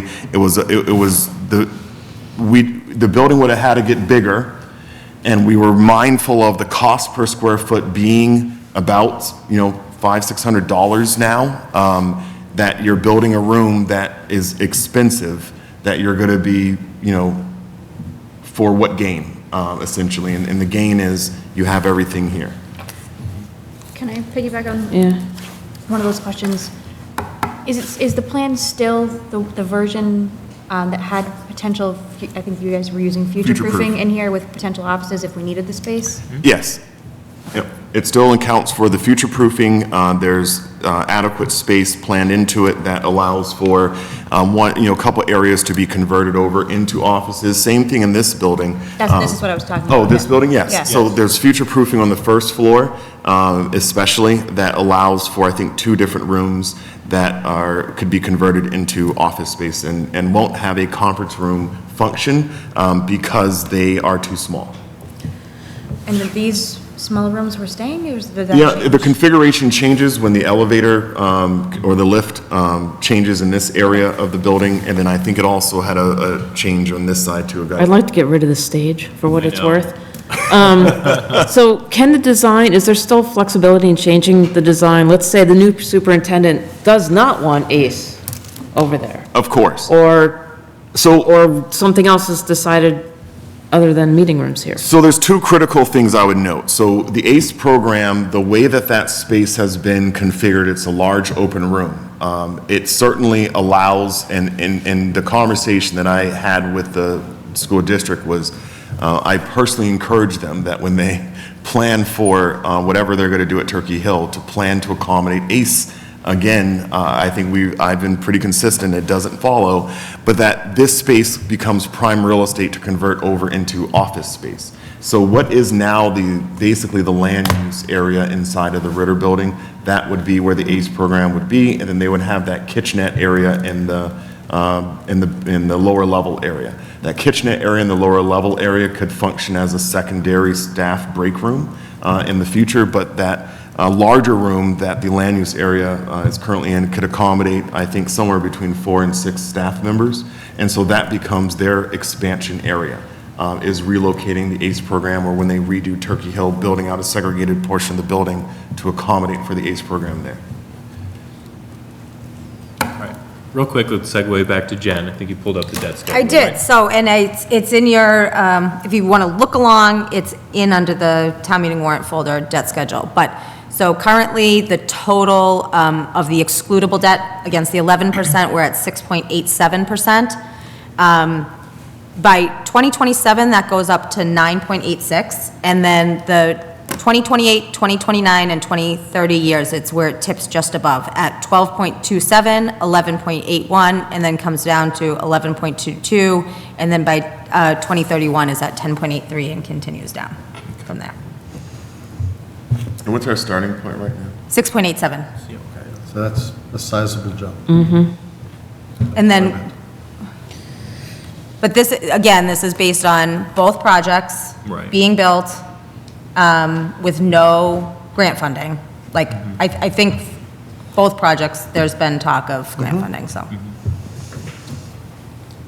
All right, so where are we at right now on this? Is there any more discussion that we want to have on this, or are we ready to start seeing where people feel about it? I have no questions. You have Not about the questions? project itself. Okay, what are your questions? No, I said I don't have any Oh, questions. you don't have any questions? sorry. Okay. Renee, do you have more questions? Not at this time. I need to digest this. I will have one question when we get to whatever proposal is. So when we ask for the select board's recommendation, what exactly, I don't usually ask this question, but it's purposeful in this case. What exactly are we recommending? Are we recommending that people should support or not support this? Or are we recommending something else? Like what? I don't know, that's why I'm asking. Is it just that we believe that this is the plan that we should go for?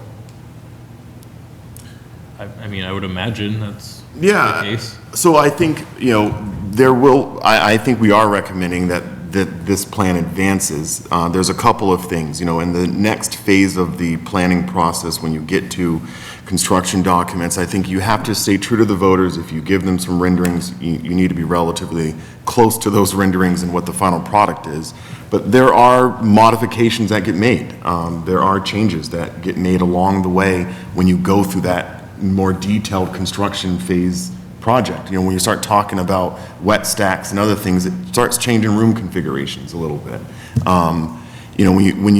When we start seeing the real world impact of what's going on in the world, it may change materials in terms of, hey, this was the vision we had, but hey, that material cost as envisioned now has 104% tariff on it. And so is there an alternative that is more cost effective? So, I mean, those are just the normal things that happen in the process. I think one of the concerns that, that we have is it's an imperfect plan. Every step of the way there were compromises made. And I think that all government plans like these are imperfect. We already talked about the ACE program. That certainly is an imperfect element in this plan. The PAC, there were many, the only parts of the plan that we really heard public opposition to was the PAC element. That is a part of the plan that, again, it's a compromised solution on that. We talked a little bit tonight about the lack of conference rooms. We were mindful of how much square footage we were adding, and we didn't want that number to explode. One of the things I think to be mindful of is what does a no mean? A yes means we can move forward and fine tune and rework this. This committee is comprised of a member of the select board, the school committee, the finance committee, and then we have our community members at large.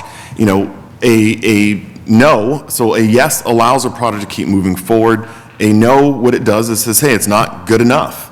And again, it's a compromise solution, but it's not good enough.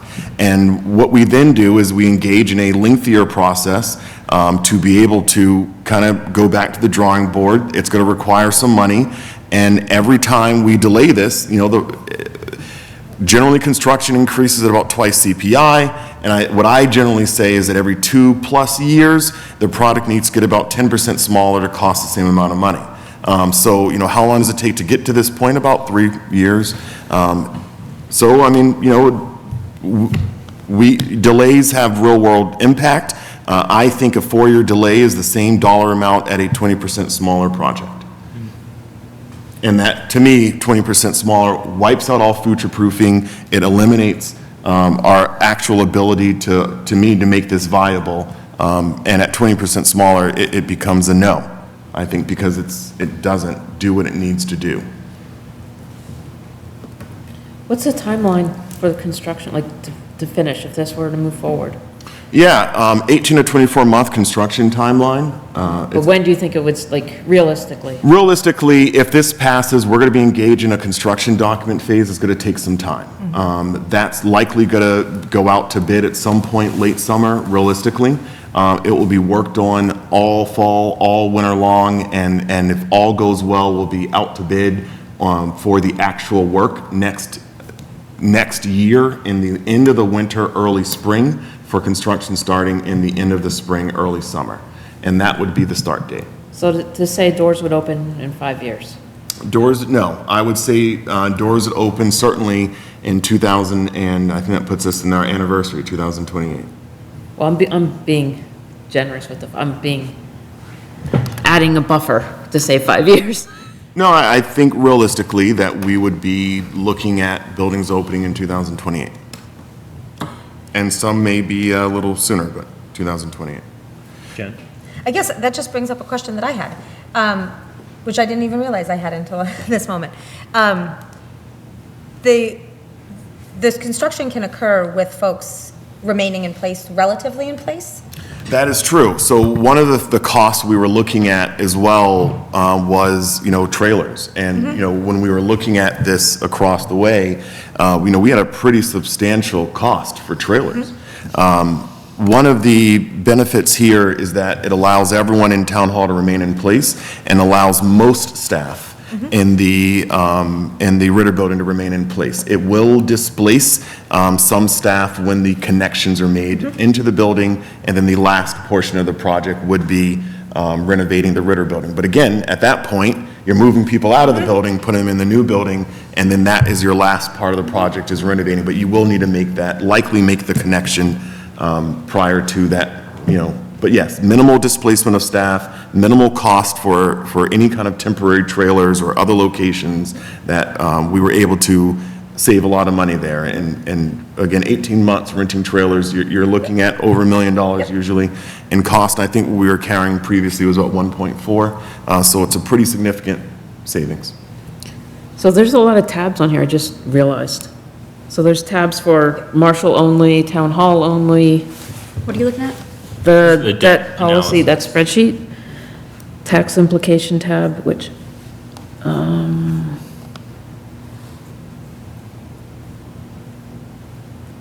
there's a lot of tabs on here.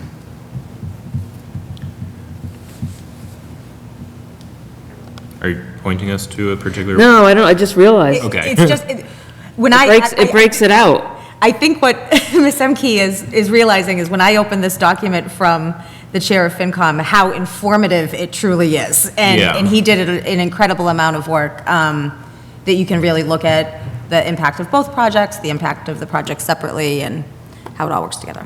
All right. And I mean, I think we had, we're a little late in probably sharing the information, but I know that we had met with bond counsel in mid-February to go over kind of those preliminary numbers. Then, you know, I know there were some, you know, as we adjusted this number up, there were some other changes that came in the last couple of days. Yeah, they gave us, I believe, I think. like 14 different borrowing That scenarios, analysis. depending on a variety of things, how long we borrowed budget. for I think it's in the Marshall budget. Park, and so all of those different The warrant. scenarios change everything. Right, so, Oh, they did also an incredible amount of work. Yeah, they did. So I guess I'll just say at this point, I think Yeah. this plan is very well thought out. Everything has been considered. There's been so much time and so much work that has gone into this. And I think If we nitpick it, there's always going to be details or decisions that we can find that we don't agree with, and that's going to be the case for any proposal, right? There's a lot that I like about it. I like the fact that like Renee said, the town and the school offices are going to be co-located. I like the fact that we're rehabilitating this building that we all know desperately needs to be rehabilitated. I like the idea of converting this building. I know we use the term meeting house, and yes, it'll be that, but it's also going to turn into a sort of community center. I think that'll be an asset for the town. So there's a lot here that I like. So I guess I'll just say I'm going to vote for it. I'm going to recommend approval here. When we get to that point tonight, where are other members at? I think that, sorry if I jumped over you. But I'm going to. In my mind, we had a very similar discussion about Marshall Park last week, and that we're, supporting other committees in towns and projects that they've brought forward. I see this in the same vein. I think that our town has not had an agreement on what to do with our buildings for a very, very, very long time. And if we continue to just not take action, we're going to have catastrophic failure. So for those reasons, and I also agree, and I went to some of the meetings, I've watched all of them at this point. I think you guys have done a good job vetting the project, and I think we need to move forward, so I also will be recommending approval. And there's other things that I left out too. Like I like the idea of having a town hall that's like really ADA compliant, right? Are we actually comfortable saying that this building's ADA compliant to the point where a disabled or an impaired person by themselves could come in, get into this building and get the services that they need from their local government? No. Probably not, right? No. There was something else that I was just going to say that I forgot already. So Renee, I see that you wanted to say something. Go ahead. So this building, I just thought of something, will be open all day. Is it going to be staffed in any way? So, I just worry yeah, so I and invite trouble. I can hopefully answer that. So the idea is that we're going to use a card access system, that is something that we have in our heads, that would be employed. I don't envision that this building would necessarily be open all day long. I think that it would be, but I think there's opportunity in the building, and I think Caesar hit it on the head in terms of like, what does a community really get? I think we have events, right, that right now we can't have a winter farmer's market. And if this building is a meeting rooms downstairs, we have meeting rooms up here. Now we have a location for a winter farmer's market. If we wanted to have a craft fair and have a rain option, this building becomes that option. I think that we already, we have those community events that aren't undercover. And I think this building provides an opportunity for, as we think of things, we now have covered, heated space that's accessible for the public to utilize. And I would fully expect that some things that maybe aren't an option now because you don't have the space for it, that people are creative, and when the community has rooms available. My own opinion, I'm going to support it, but I will say the things I don't like about it as well. I don't like the fact that ACE is in the building. I wish the school department was not adamant about that request. I personally did not necessarily agree with PAC being at this site either. I think that it adds cost, and something I mentioned in this committee or to this board was going to add notable cost. The advantage, though, of building out the basement is that we get to take advantage of prime real estate on the first floor. I also agree with the accessibility. I've shared the story several times that my father wanted to come to a meeting and refused to take that elevator and couldn't get up those stairs. And so having an accessible building, that meets those needs, it's there. Any compromise solution is never going to be what you would do at your own house, right? I mean, if we had to narrow down our community into 100 people, 100 different ideas. Everyone wants something different. And unfortunately, in a building, you have to have the most. You may not agree with everything, but to me, this is the most compromised, most cost-effective solution we're going to come up with. I don't think there's a cheaper way to do this. Anything we do in the future will be more expensive. I think this positively impacts morale for the work environment here. It's not the greatest working out of these buildings right now. This significantly improves it. And for me, the real selling point is that when this gets behind us, when we finally cross over this hump, we're not going to need to address this issue. for the rest of our lifetimes and likely its kids' lifetimes. And as we think about what our town can do when this is behind us, it's so much more when this is finally behind us. And so I'm eager to get this behind us at the most cost-effective way. I wish we could have done it sooner, 20 years ago, 15 years ago, but here we are today. And I guess one question that I have too, and this is also a question I'll pose for the public, if not this year, then when?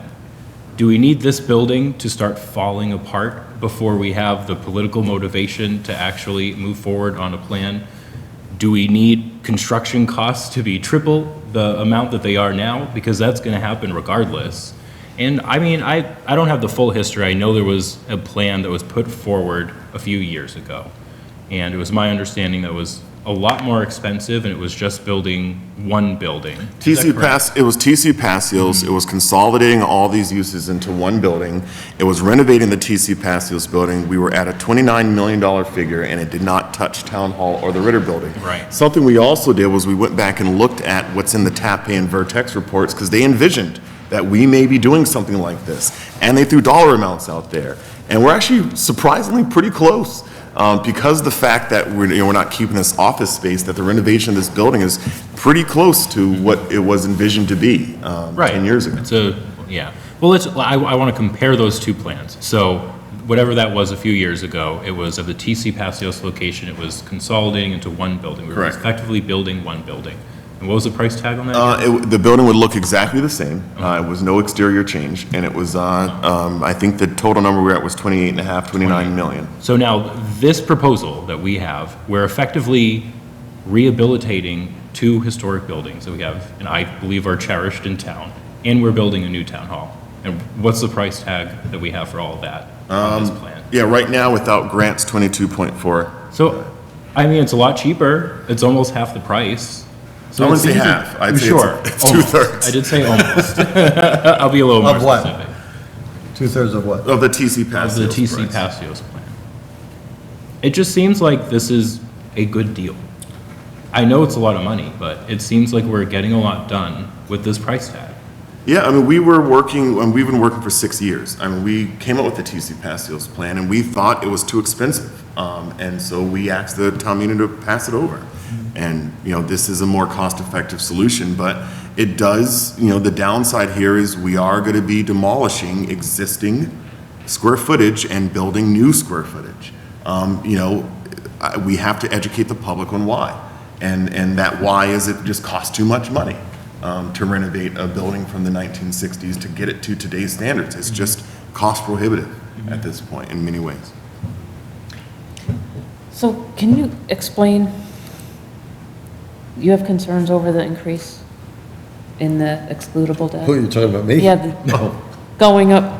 Well, yeah. You made a comment going from 7,000 to, Well, the going jump. from 6 to 11 gives you very little leeway in, what could be coming further down, which is, and it's not further down anymore. It's not that far in the horizon. It's something to do with Turkey Hill.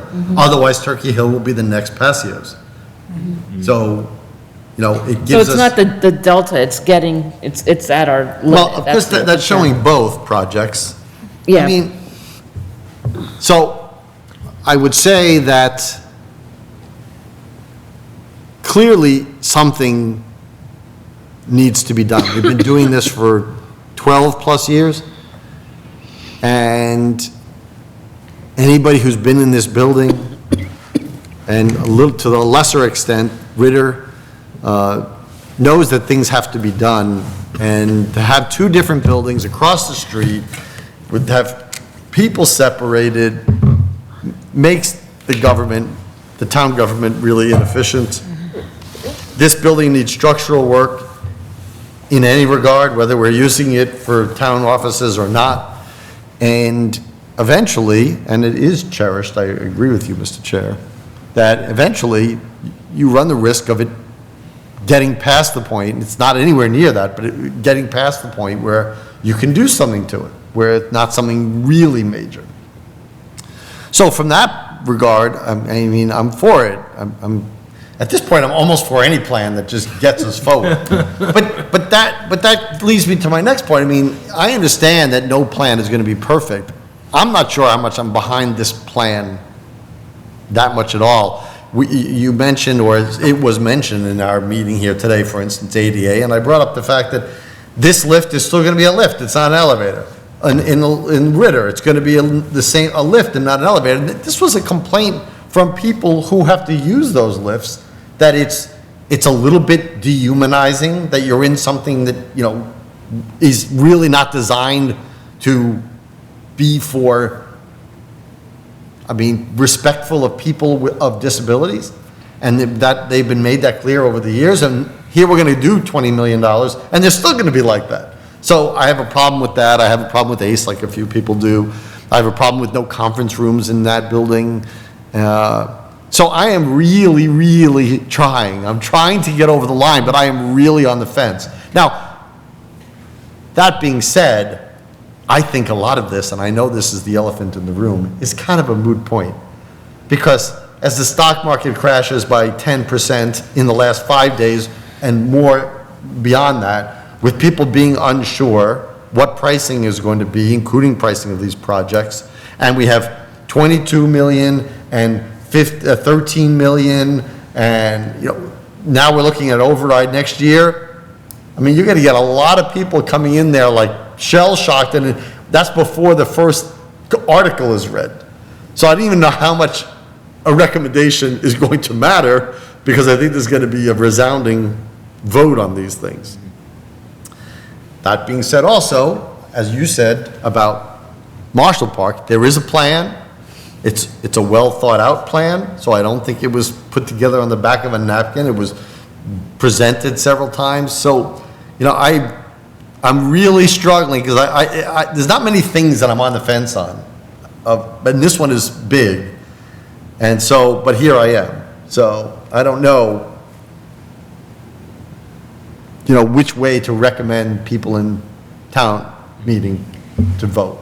I'm probably leaning toward yes, because I think inevitably you need it. And I know people on social media were saying, oh, you're for this project, and in fact, they chastised the finance committee. You're for this project, but we can't fund the schools. But they really are apples and oranges. As I told people, it's like, well, if you can't afford something for your kids at home, do you not replace the roof? Because if you can't afford this, then I shouldn't even fix the roof. These are infrastructure things that need serious addressing. So they're not want-to-haves or nice-to-haves. These are really need-to-haves. And because of that, I'm probably leaning toward voting yes. But it's not a big, full-throated yes. Yeah, it's like, in principle, the ideas are good, the park has a good plan, we need to do something with buildings. I love the idea of getting offices together, but I still don't know how I'm gonna vote, personally, on the day. It's gonna come down to my wallet, probably. All right. Well, I will say this, and with all respect to my colleague, I'm not here to guess the economy. Yeah. So my recommendation won't have anything to do with how I vote myself personally, one way or another. Everybody will vote their own economy, everybody will vote their own wallet or pocketbook or whatever you use for money. Because I want to be inclusive in this world. Although now I'm on list because I'm being inclusive. But as an elected member, it's like, do I think the town needs this? And the answer to that question is yes. Do I need this plan? That's where I start getting a little questionable. And then, do I think this affects, to your question, Ms. Empey, do I think this affects the financial policy and situation of the town? That is where I start getting into questionable areas too. Because again, Turkey Hill, something being done, either a renovation or a rebuild, is on the horizon. And everybody says, well, we keep building buildings. I will alert people and remind people that when I joined here in 2005, we had just built, it had just gotten passed that we were going to build our first building. And we hadn't built anything in this town in 35 or 36 years before then. And everybody's like, how do you let things decay to that thing? We had a public safety building that itself was almost unsafe, which was kind of ironic. So you have to always be building, you're always going to be building something. Buildings last 50 years, and if you have a dozen buildings, just figure it out. So, we do need it. People will find out if they can afford it. I'm questioning whether it puts us in financial problem with the town and whether the plan is really something I can get behind. And I think my toe is, like I said, over the line that I'll vote for it. Right. All right.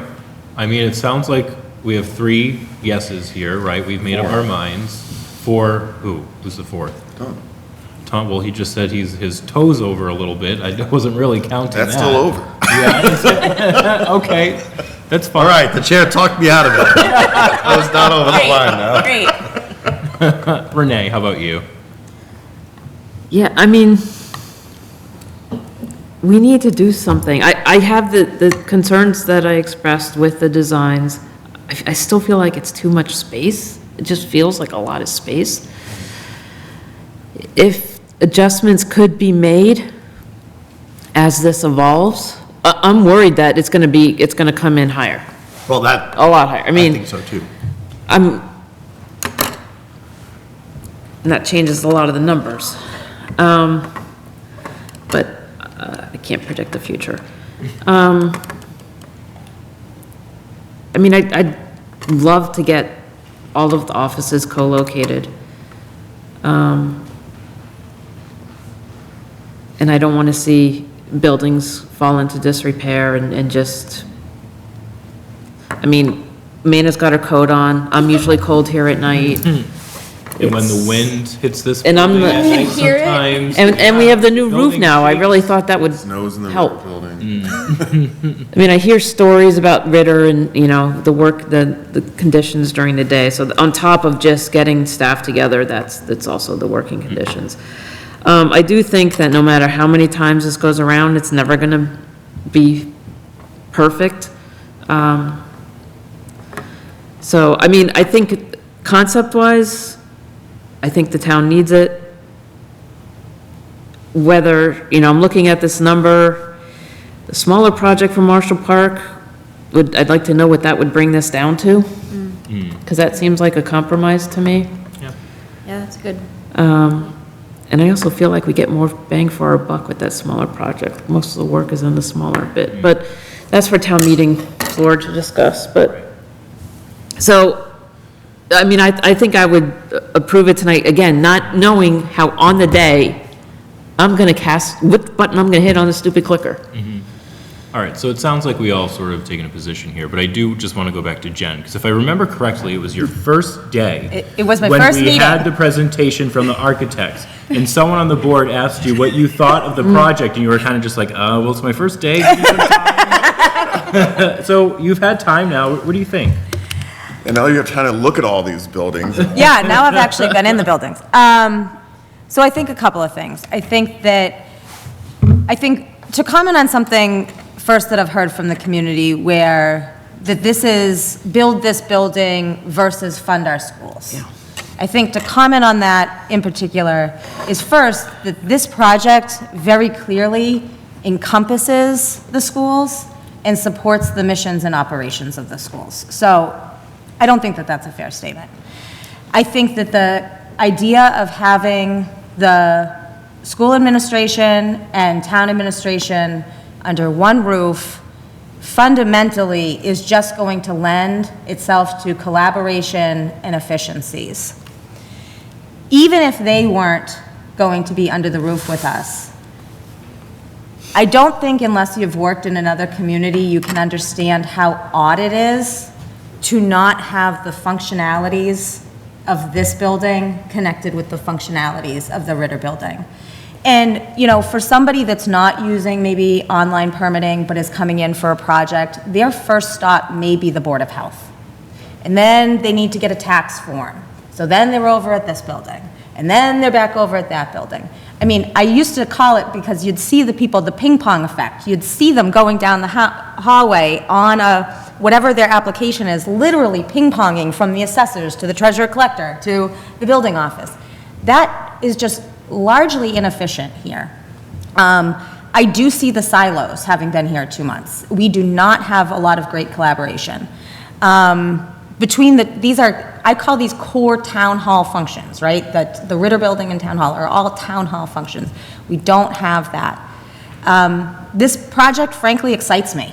I think that if I was sitting in the design room, with folks, I think that there are some things that I would, if I got to vote on how the ultimate project looks, I would have voted differently myself, right? But I don't think that we should throw the baby out with the bathwater. I think that there's been years of work, as I understand, hundreds of thousands of dollars expended of taxpayer funds, one way or another, whether they're ours or ARPA. I'm hopeful that perhaps if this gets over the hurdle, some of those factors that maybe aren't as desirable, that there's room to still work around them, and that we can come to maybe a solution that works a little bit better for operations. I do recognize that this is incredibly, but for the last week, these are already difficult financial times for a lot of folks, and I understand that the last week has changed things for people. And so, I don't want to tell people how they should manage their finances either. But that said, I do think that this is a very good project. I think that this will move the community in a positive direction. Thank you, Jen. All right, any remaining discussion on this? All right, is there a motion then? I move to recommend approval of Article 29. Second. All right, any additional discussion? Those in favor say aye. Aye. Those opposed, no. The motion passes unanimously. And that should be all of the warrant articles, although I really do just want to look through and make sure that we didn't miss any. But I think we're good, right? We are good. I highlighted them in advance. Yep, I know. I was there. Okay. All right, moving on then. What do we have next? We have the warrant. A question, when do we do the consent calendar? Oh, we'll do that. I was going to do that under the third agenda item. Oh, okay. Yeah, just to the catch-all. Is that on there? Oh, okay. Yep, it's just the everything else. All right, so vote to approve and sign annual town meeting and election warrants. Want to do the election warrant first? Yeah, Do you want to speak to it? I do. Okay. Thank you.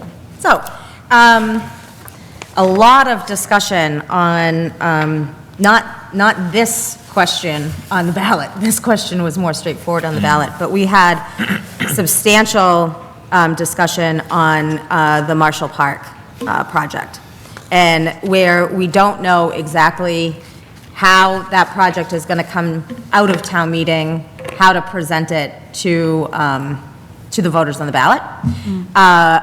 I don't know if it was before this board or if that was only before FinCom, where I had talked about 2 alternates.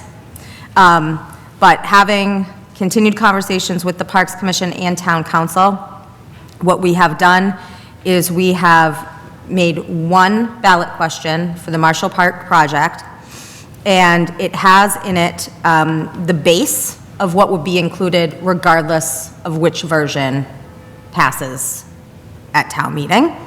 And it says, it has some legalese here which include, but not necessarily limited to, the following. And then it describes the base of both projects.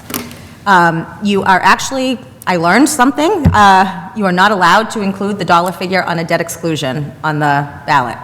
So while you must include an override figure, you are not allowed. That's crazy. I know, I think that's so strange. We were talking about this earlier, but I don't understand. It makes no logical sense. Right, it does make no logic. And in the town warrant, we do put the, So it has no dollar figure, but that also helps with the confusion because there's only one warrant article here. So what this I mean, means ballot is, question. we're voting, we would be voting on whatever passed at town meeting. Yep. Basically.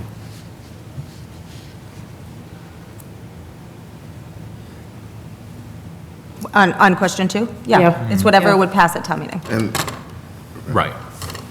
And if nothing were to pass at town meeting, but in the case that the ballot question passed for Marshall Park, the way that it's constructed, it could be brought up at a future town meeting.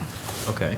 That's Well, true for within- both. Within a certain, within. Within a certain, within the, within the times. Okay, But so it would it's- have to be a special town meeting. Yep, but just in that the option was crafted.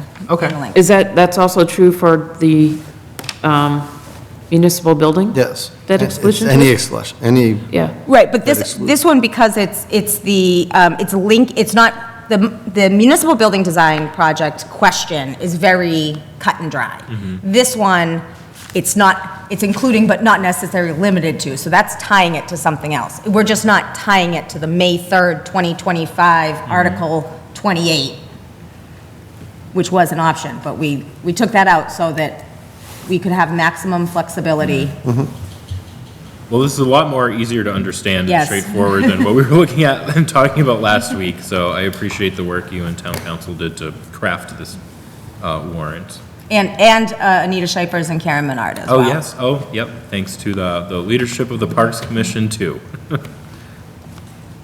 Any questions? All right, so I will look for a motion to approve the annual town election warrant. so moved. Second. Any additional discussion? Those in favor say aye. Aye. Those opposed, no. The motion passes unanimously, and we can sign that afterwards. You don't have to sign. How many versions are there to sign? 7. Yeah. All right, and do we also want to approve the annual town meeting warrant, too? As far as the booklet? Yes.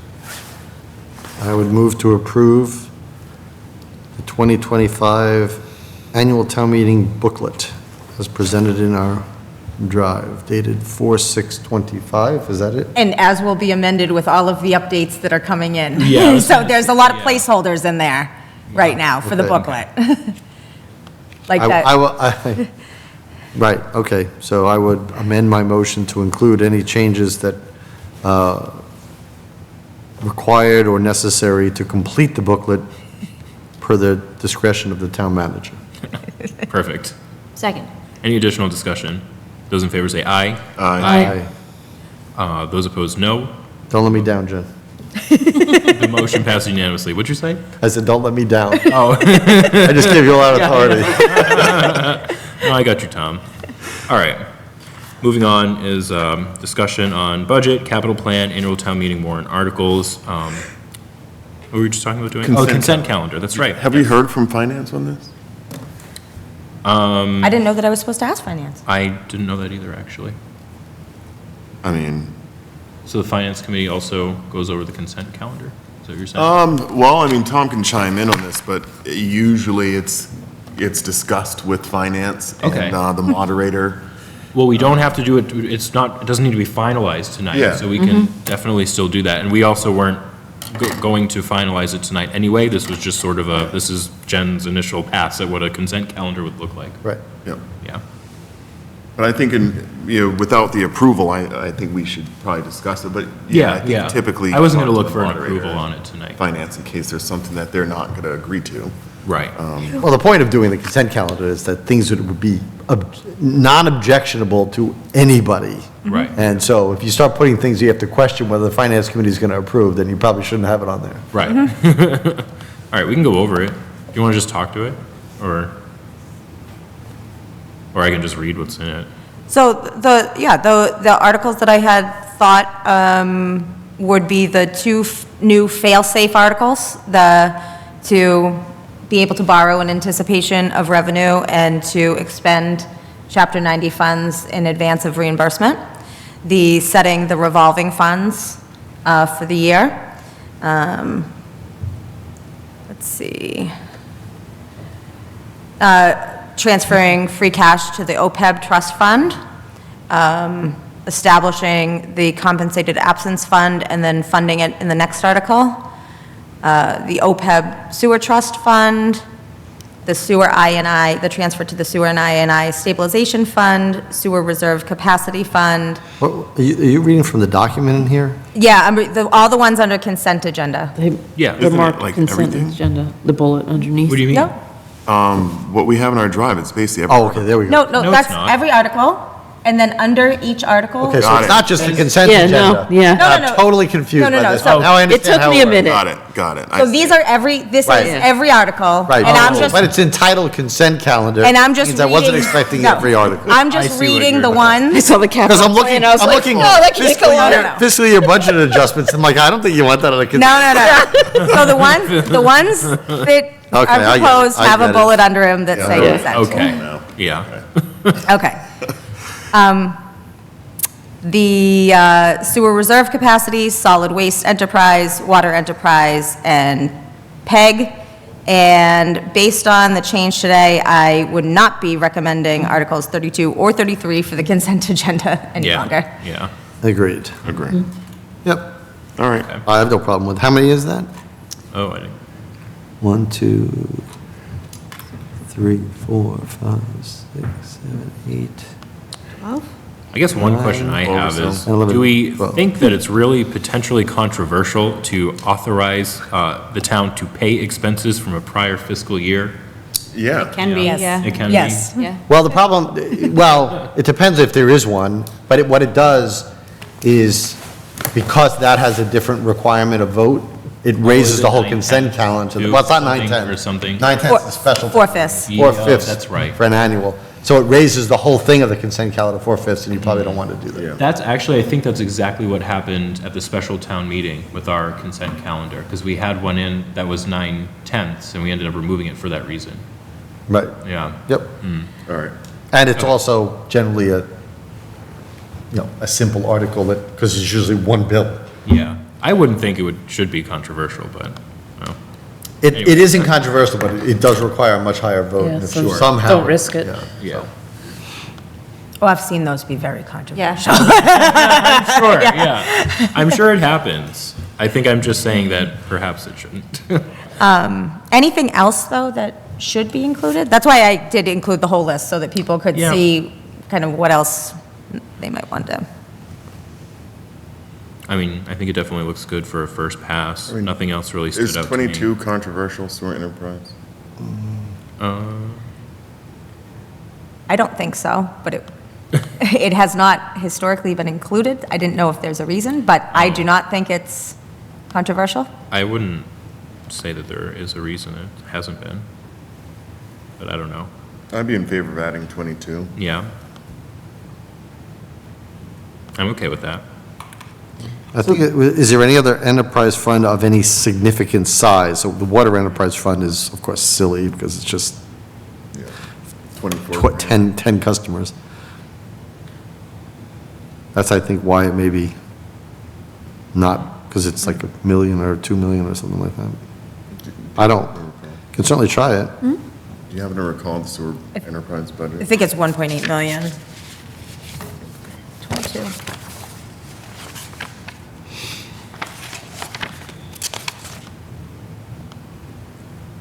$1,886,000. That's what I said, so. Yeah. So it may be that people may want to just, again, we usually, the moderator goes through it, and if anybody wants to pull it out, they Right. can, so. Right.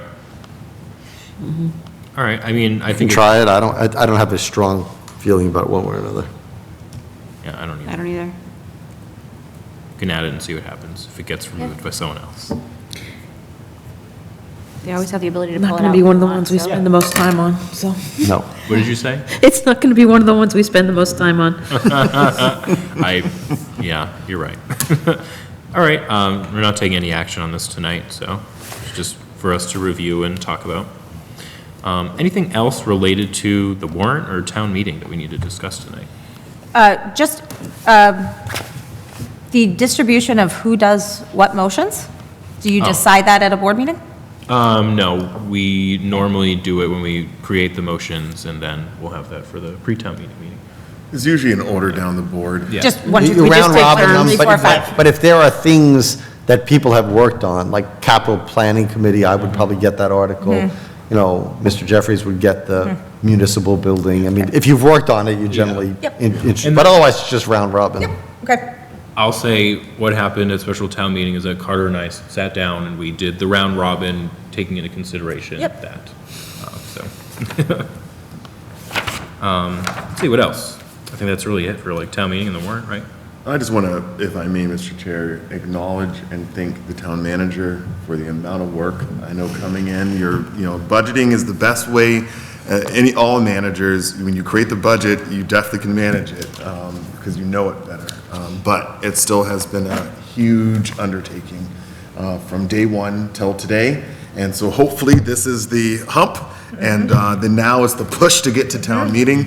But I just want to acknowledge all the work that's gone into this from the staff, from you, from Ezekiel, the department heads. It's been a tremendous amount of work. So I just want to acknowledge that and thank you. I would agree, and I would also ask you, how is the deep end anyway?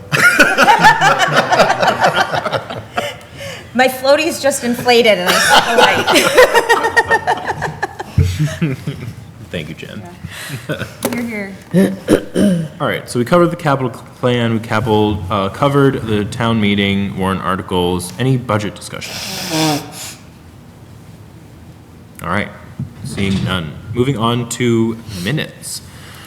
We have minutes for January 23rd, 2024, March 11th, 2025, and March 18th, 2025. Have members reviewed the minutes? Yes.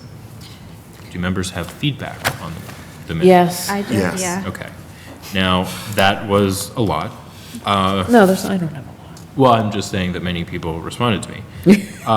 What we can do is we could either go through it now, make a list of it, or do we want to just put it, is that what you want to do? It's up to you. I would recommend that we make the modifications tonight and that the minutes are approved, as long as Okay. they're manageable, if they're manageable, the modifications. If they're Sure, extensive, so then maybe. let's start with Renee, and then we'll work our Well, way do down. you want to start, which set of minutes? Yeah, All right, let's well, maybe- that's, Yeah, I Let's think do we that, all let's have- do it that way. all right, let's start with the January 23rd, 2024 minutes. I don't have anything on those. Okay, Let me get to them. That one was. They the one that- corrected Alonzo. Yeah, Yep. yeah, That was all I had on that. okay. I actually attended that meeting, as it turned out. At first, I thought I didn't. Mr. Lanzo. I'll answer, but yeah, from Earth B. Recommendations On the 23rd? yes. Let me remind myself. I did. I started writing an email, but it was getting so lengthy that I'm like, let me not send this. 'Cause it's going to come across, not the way I wanted it to. And just so folks know, we do have a senior tax write-off person who's assisting us with the old minutes. Yes. And we're very grateful for that effort. That is There- good to know, and thank you for that There was, assistance. thank you. I noticed that there was a very different style on Okay. the January 23rd. Yes. Compared to the ones from this year, so I definitely noticed that.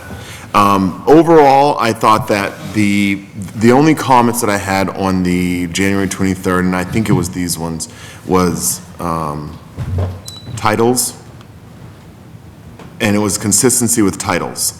It was probably the other ones. So like, for example, typically when we address the town manager, it's written town manager, and maybe, in this case, Lemieux. As we look at the recent minutes, it says Jen, Oh, multiple times. that's interesting. And it really should be a title. I think that on the board, even in us, I'm not picky about being called vice chair. I don't know if I've ever referred to myself as the vice chair. But, in the minutes at least, it reflects vice chair, and it kind of goes back and forth in the other minutes with titles, and sometimes we're members and sometimes we're not. So that was a comment as well. I'm ready to approve the minutes from January, but my comments really, I think, are on all the new ones. Okay, so is there a motion to approve this? I move to approve the minutes of January 23rd, 24. Second. Any additional discussion? Those in favor say aye. Aye. Those opposed, no. Motion passes unanimously. All right, start over with the March 11th, 2025 minutes. All right. All right, so I have one on the second page, the move to adjourn. I don't think Tom's on the school committee. It says Tom Alonso moved to adjourn the school committee meeting. I don't know who made that motion. I think it was probably Peter. Okay, we'll have to probably figure out then who made that I motion. think that, I actually don't think that motion of the school committee needs to be embedded within our minutes period. yeah, Oh, that makes okay. sense, because they're, yeah. That's you're fine, right. take it out. Sometimes I get carried away and I make motions anyway, so, All right, I'm just gonna take- could have been me. It was Mr. Alonzo. So, again, titles, Caesar Nozzolo, it should be the chair. You know, when it says Ms. Warren Diamond, it should say the town manager. When it refers to members, it should refer to members, you know, if it's me or the clerk or Caesar, it should refer to, you know, those titles, just for consistency in how Yep. the minutes are usually presented. Can we go back to page 2? I am not confident that the summary of our joint meeting accurately reflected the end of the conversation about how we all gave our opinions, both Wait. the school committee and Okay. So I think what I'm hearing substantial change, in my opinion. is that I'm actually going to be assigning these to this, Annie's last day is Thursday. I'm going to assign these to the assistant town manager to revise. I think this one in particular was Yep. important because of that Yep. meeting, and I don't think it captured all of our Yep. opinions and our votes, not, or even if they were more polling all of the members, I think that is important to accurately Yeah. So. have in Yep. our capture in this one. Yep. It's weird. By the way, I was just I'm going to mention this kind of out of the minutes, but I was looking up the spelling of one of the school committee members, Laura's last name, because I wasn't sure. So I went to the town website, and on boards and commissions, there is no school committee. You have to go to No, the it's on their public school website. Yeah, but why can't, I know, I don't know. and where's the link? Does it say school? It should say schools and bring you to that website. I mean, Yeah, we could have a, So we should add that, whoever is taking care of this should, we do elect them as a town, so they should be under towns, and then there could be a link to schools. And while you mention that, the Board of Assessors is not a department, and it, I look at the GIS map a lot. Yeah. And it's really helpful, but I mean, I know it's underneath departments, because I've looked at it, but it's a board, That is commission. spelling. But I don't know, because it's overlapped, right? It does, so it's like, almost like for the Board of Assessors, you need duplicates, one, it Okay. linked to the same page. Yes. Probably, yeah, Yeah. probably in Yeah. both locations then, Yeah. if possible. okay, so where are we at on the minutes? Are we just saying that they're, Yeah, that's. do we decide for, what'd you say? I'm sorry, I was interrupting. No, I didn't hear you. I said, I think that we had said they need work. Yeah, but I just wanted to know, is that for, we didn't do the March 18th, I don't think. Oh, it's gonna be Are March we- 18th. yeah. Okay, I so we're don't just gonna say it's gonna, okay. think I just March- wanted to ask. March 18th? They're in, All right, yeah. all right. There's- Thank you. Mr. Chair, there's similar concerns about just the style, and then, Yeah. you know, when we get into, where was it at? I think it was in the, maybe it was committee reports in the 18th. Let me just scroll down to it. I'm pretty sure that's where it was. Yeah. Vice Chair Jeffries acknowledged this was an oversight due to a misunderstanding of the holiday's impact and expressed intention to reschedule promptly. They also voted to implement a fee for school bus transportation. Yeah. Wait, The what? school committee is scheduled to meet again the following night, and the stormwater task force is expected to meet on Thursday. Okay, yeah. The committee reports are all It's- yeah, they're jumbled. a little- Yeah, Yeah. they're out of order, and it looked like it jumped from member Imke and Yeah. took half. And then it went from said, school to Economic Development Committee, that was Amanda, then back Okay. to, yeah, that section's jumbled. Yeah, Right.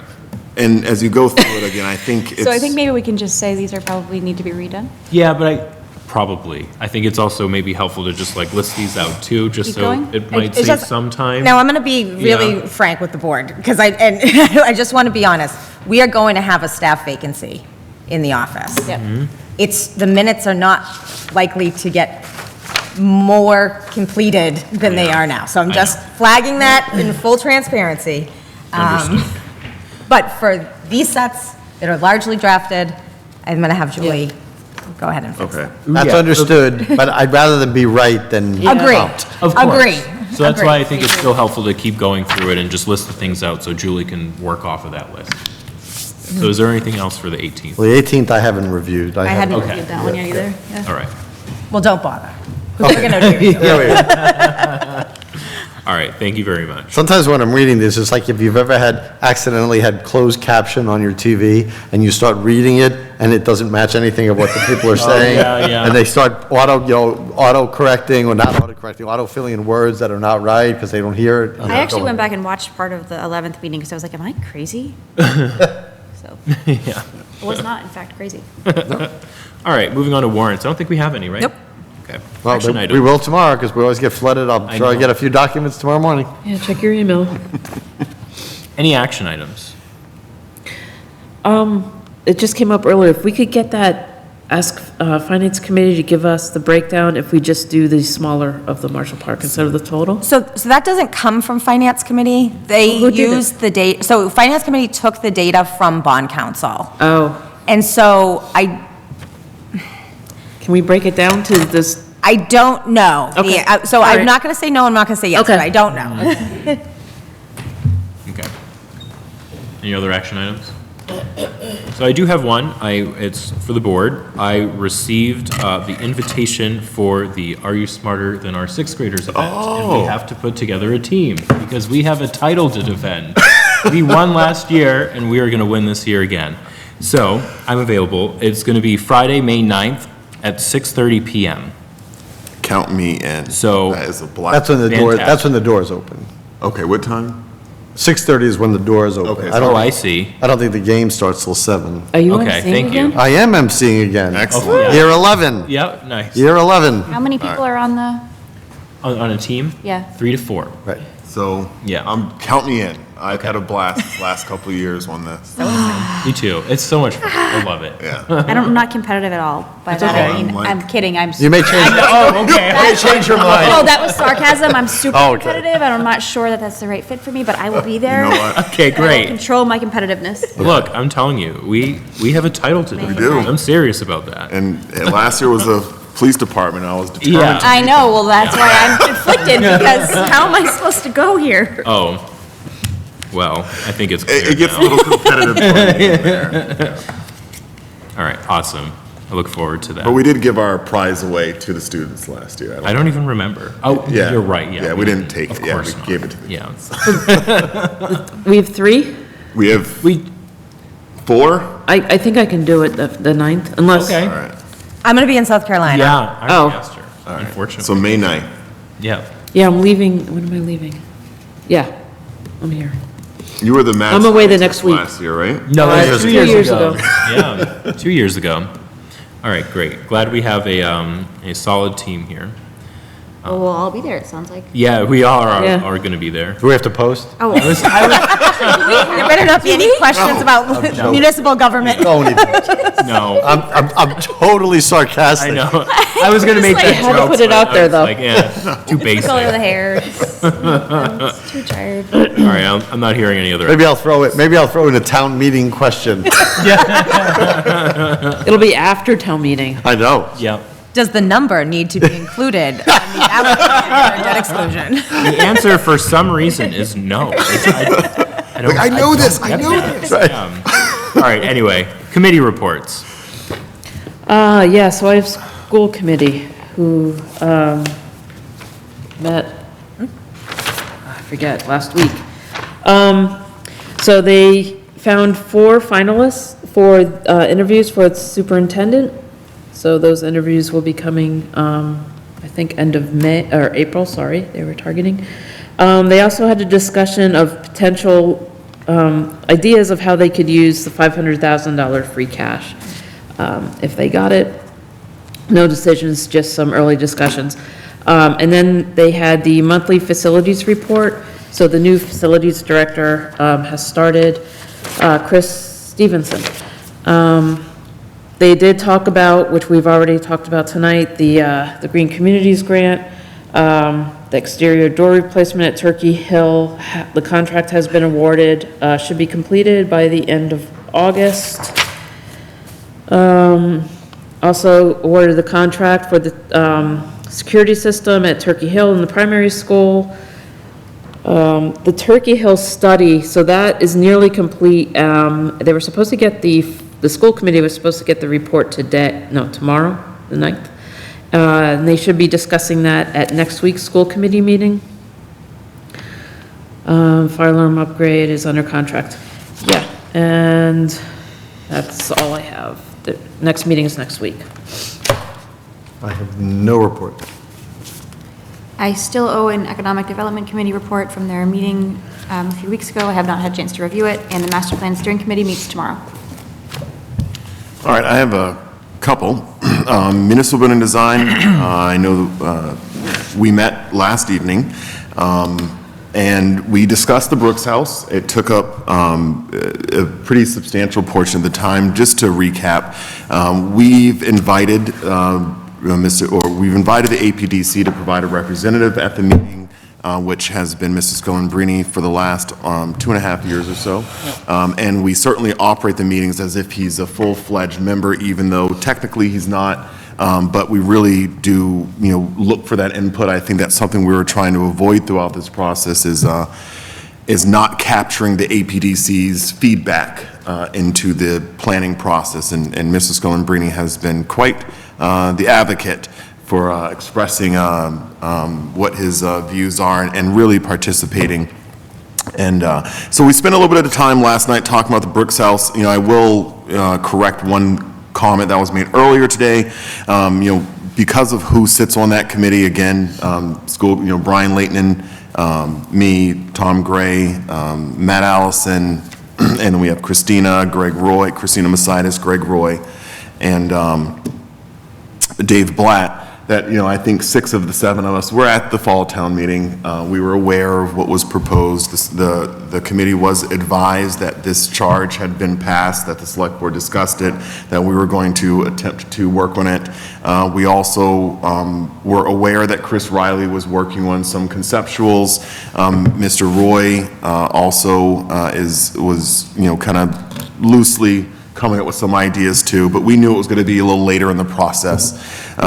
Nonetheless, we did spend some time last night in which I asked the committee for their opinion on the request.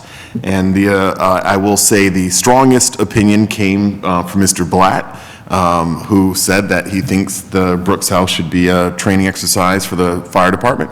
And I think that 4 of us agreed with that, or 3 others agreed with that comment. That building was identified early on as being surplus.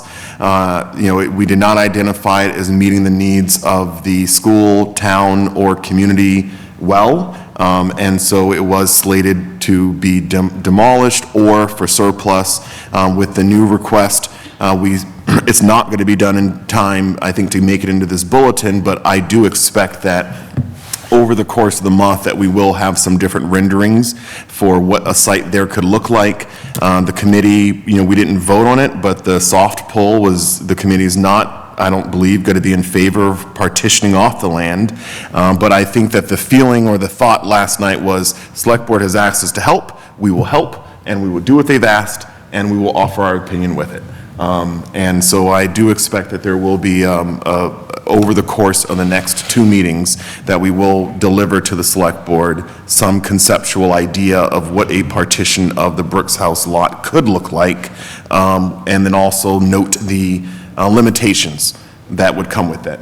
For example, 2 sides of the building have roads, the other 2 sides has detention basins.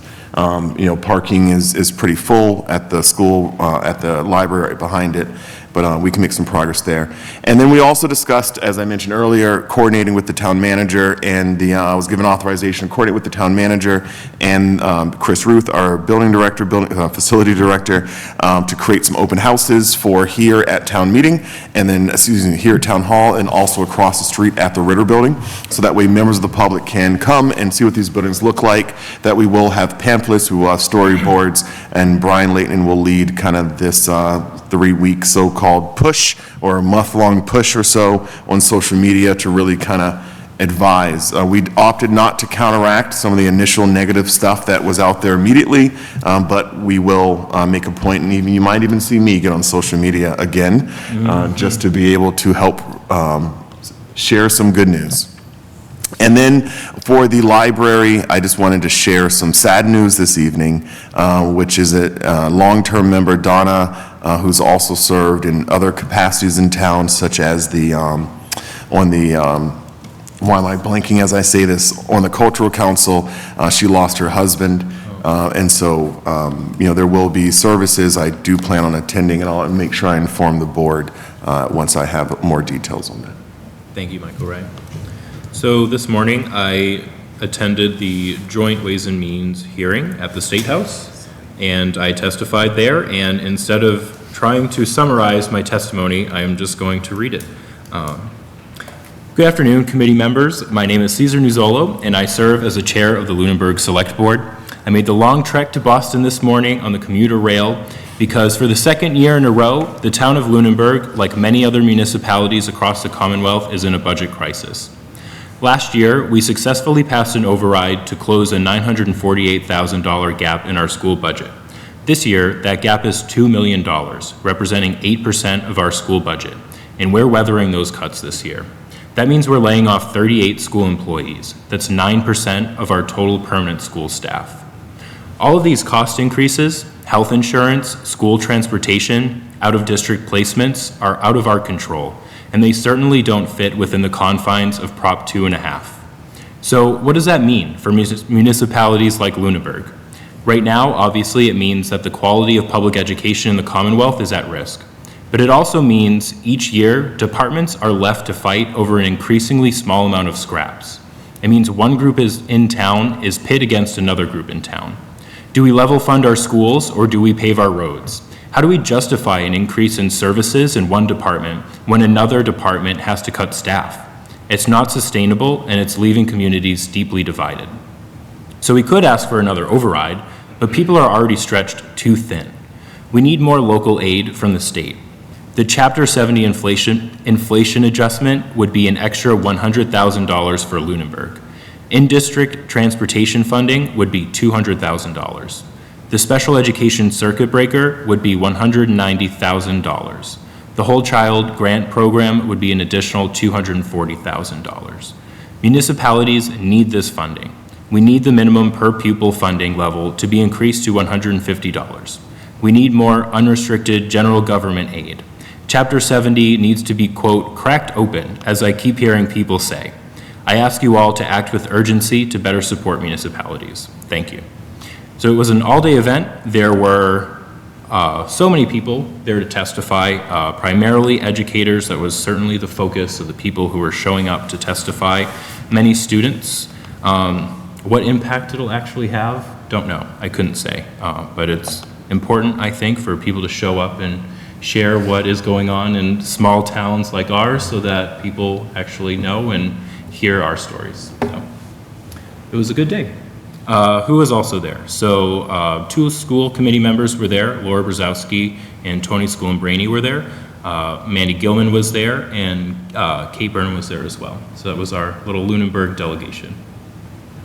Thank you, Cesar. You're welcome. It's really important, I think, to go to these things. And, as I think back on, when I spoke at the birthing, when we had the public health meeting and I spoke about the birthing center closing, and, even in the moment you feel like all hope may be lost, it had an impact. And I think that you being there today, people think of Lunenburg as, this, kind of central mass, we're all to-do town, and every time I'm especially talking to Fitchburg and Leominster residents, they're always talking about our roads, how we must be rich because we have good roads. But no, I think it's really impactful to go there and to speak to, how we are being impacted. And I think that what you had to say, the content of it, was very relevant because I think that a lot of people feel that way. They feel like we're being pit against each other. And it's this formula where the state says you got to provide transportation, but there's no cap on that cost. So, I really think that was really helpful. I appreciate you being there and representing the board. Thank you. And I don't have any other committee reports. Just wanted to echo the thanks. I think you did a great job. I saw a recording of you speaking. Oh, yeah. So I thought you did a great job and really appreciate you being there and to echo the Vice Chair. Thank you. All right, upcoming meetings. We are meeting April 15th, April 22nd, and then May 3rd at 9 a.m. is our annual town meeting. Public comment. Is there any public comment from the town manager? I do have a public comment this evening, Mr. Chairman. So my comment is, as some members have remarked this evening, it's been a long 2 months to get to this point. But I would be remiss to not give public thanks to those who have assisted me in getting to this point. I'm not going to go through and name everybody, but those that serve on boards, committees, and commissions have been more than helpful and welcoming and sharing their institutional knowledge and offers for assistance, and have been more than accommodating. Staff has been more than accommodating to get to this point, and it really has been a joint effort. And I really appreciate the collaboration. Folks didn't have to act that way or be that way, and so it's truly appreciated. And I'm looking forward to getting through town meeting now and getting to some other work. But I just really want to thank everybody for your support. Of course. Any public comment from the public?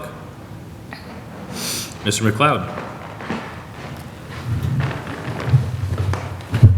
Good evening, Glenn McLeod, 436 Reservoir Road. Just a few quick comments on the Town Hall, the Municipal Building Design Committee's plan. I tried to time myself earlier, and once I got to 20 minutes, I figured that's why generally I just say there's nothing about this plan that I like. So I just want to make a few comments / questions that maybe in the coming weeks I can be swayed. But lack of options presented to voters. It's too expensive and too large for the parcel. And then just, reviewing the TAP-A study, option 1A, for example, mentions in part the demolition of the former primary school and building of a new one-story building was too expensive for the community. So here we are today with the primary school is gone, and that the new building is 3 stories, and then essentially adding an additional building to the town's repertoire. And then option 2 also even makes, again in the TAP-A study, and this is just taking a piecemeal out, and that's why I want to mention it here as opposed to at town meeting, to give a chance to correct any errors or misinterpretations. But in a similar proposal in there, it just mentions that Ritter is on a limited site, so that just feeds into my initial observations that it's just too big of a building, too expensive of a building for that site. And in tonight's conversations, there was mentions of the school admin and the ACE program. They, as of next year, they will be co-locating, I believe, in the Turkey Hill School. So that confuses me as opposed to the impact they have on this project. Yet they can still be co-locating in a school. And then along those lines, the pending Turkey Hill study, I'd really like to hear what that has to say prior to making such a decision. And there are several conversations, and they are just conversations, that make Turkey Hill a surplus building for the town. And that's just scary to me, again, with such an expensive, such a large building being built is a concern for me. And another concern is this process was not initiated and funded specifically from a town meeting vote. It really came from, my understanding is, a vote of the Board of Selectmen, and it was funded through an allocation of ARPA funds, as opposed to the Lunenburg residents actually authorizing their specific tax dollars to fund this plan. And then the ADA issues really should have been addressed many, many years ago. It's a little difficult to hear those used as examples of why the project should go forward. And the plans presented by this architectural group provide some pretty straightforward solutions to those problems. And I suggest certainly very expensive, but those issues could be or could have even have been addressed with some of those ARPA funds that were in fact used for furthering this study. So I'll stop there, otherwise I'll start rambling. But thank you very much. Thank you, Mr. McLeod. All right, Mr. Scolenbrady. I wanted to just kind of wrap things up from my earlier remarks this evening to say that love the town hall, town meeting approach to government in New England. It's refreshing to see, and it's refreshing to be a part of. What's been very disappointing for me personally is that I spent a significant amount of time dealing with serving as the chair of the Architectural Preservation District Commission, and my remarks are not representative of that group because we've not had a chance to discuss the outcome from the Monday night Lunenburg Municipal Building Design Committee. So these are not, my remarks now are not based on the sentiments of the commission as a whole. But I think that it's safe and it's reasonable for me to say that I spent a significant amount of time as a volunteer, and we did it the right way. You know, we came to you as a select board. We asked for you to, to do something that could generate revenue and eliminate costs, and nothing was done. And it was a request made through town hall or through annual town meeting or special town meeting. And I thought that, that we could see that very little was being done as was voted on at the special town meeting. So it's been very disappointing as a volunteer to do it the right way, to bring the issue before the citizens of the town, to get their support, and then to have the outcome be, one with such little effort placed forward to satisfy the requirements of the vote of the people.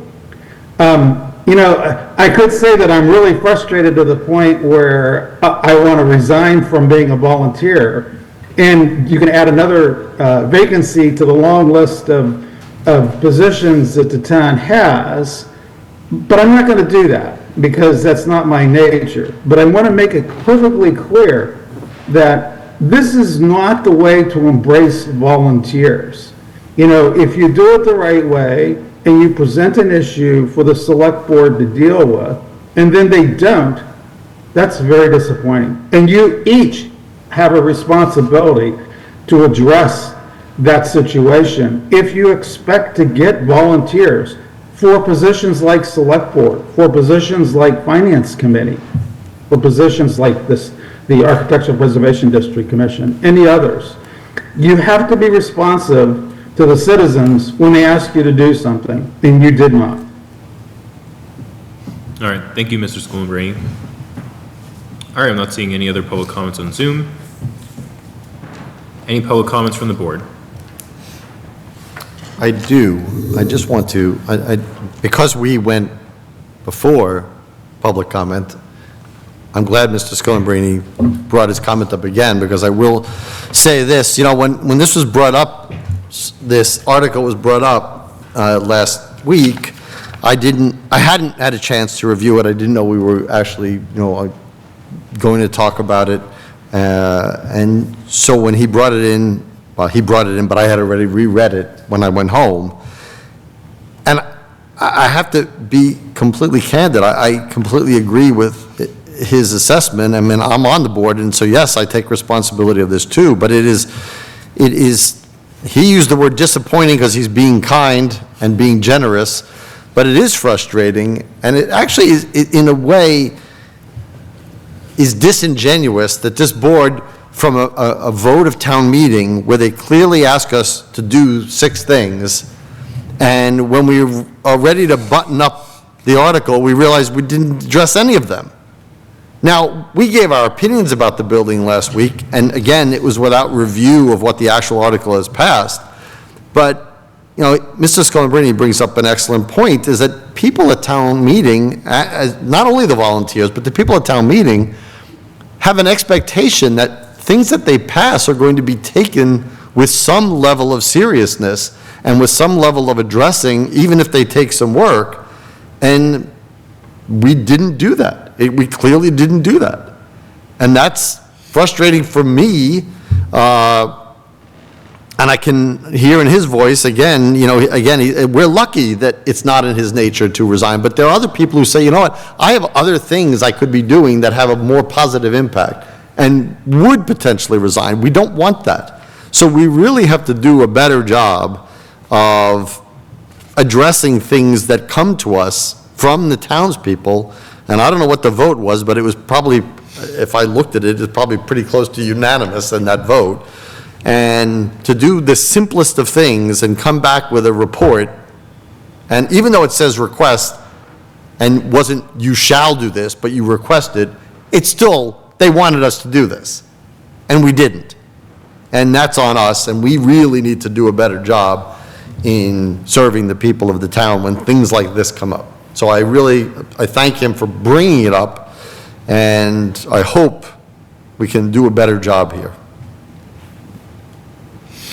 Any other public comments from the board? All right, is there a motion to I adjourn? think there's somebody who just raised their hand late. Oh, on Zoom? Yeah. Oh, sure. Mr. Bowen, I'm assuming that's you. Yes. How are you? You're upside down. Calling from the space station, I see. Yeah, hold on, sorry about that. I'm a little dark here. So, I happen to be in my pond, so, and for some reason, I'm You're upside down. Turn your phone. I have no idea why that is. It's fine, we can hear you. Go ahead. Sorry about that. So, I just want to comment on Mr. Scalabrini's comment, okay? So, town meeting is a parliamentary process. It's the Senate floor for the citizens of Lunenburg. That means that we are the voice and we are the charge. You as elected officials have to hear what we have to say. Mr. Alonso was very clear about that there were certain things that were not addressed. I cannot, I just want to say to Mr. Scalabrini, thank you very much for not quitting, okay? And the reason for that thank you is because the only way the parliamentary process works in a home rule petition type government like we have is that the people speak. I have a warrant article presented to let the people speak. And that's how it should work, and elected officials should do what they're told. They should do what they're told by the people because our government is for the people, not for an elected official, not for an elected board, not for anything except for what we ask.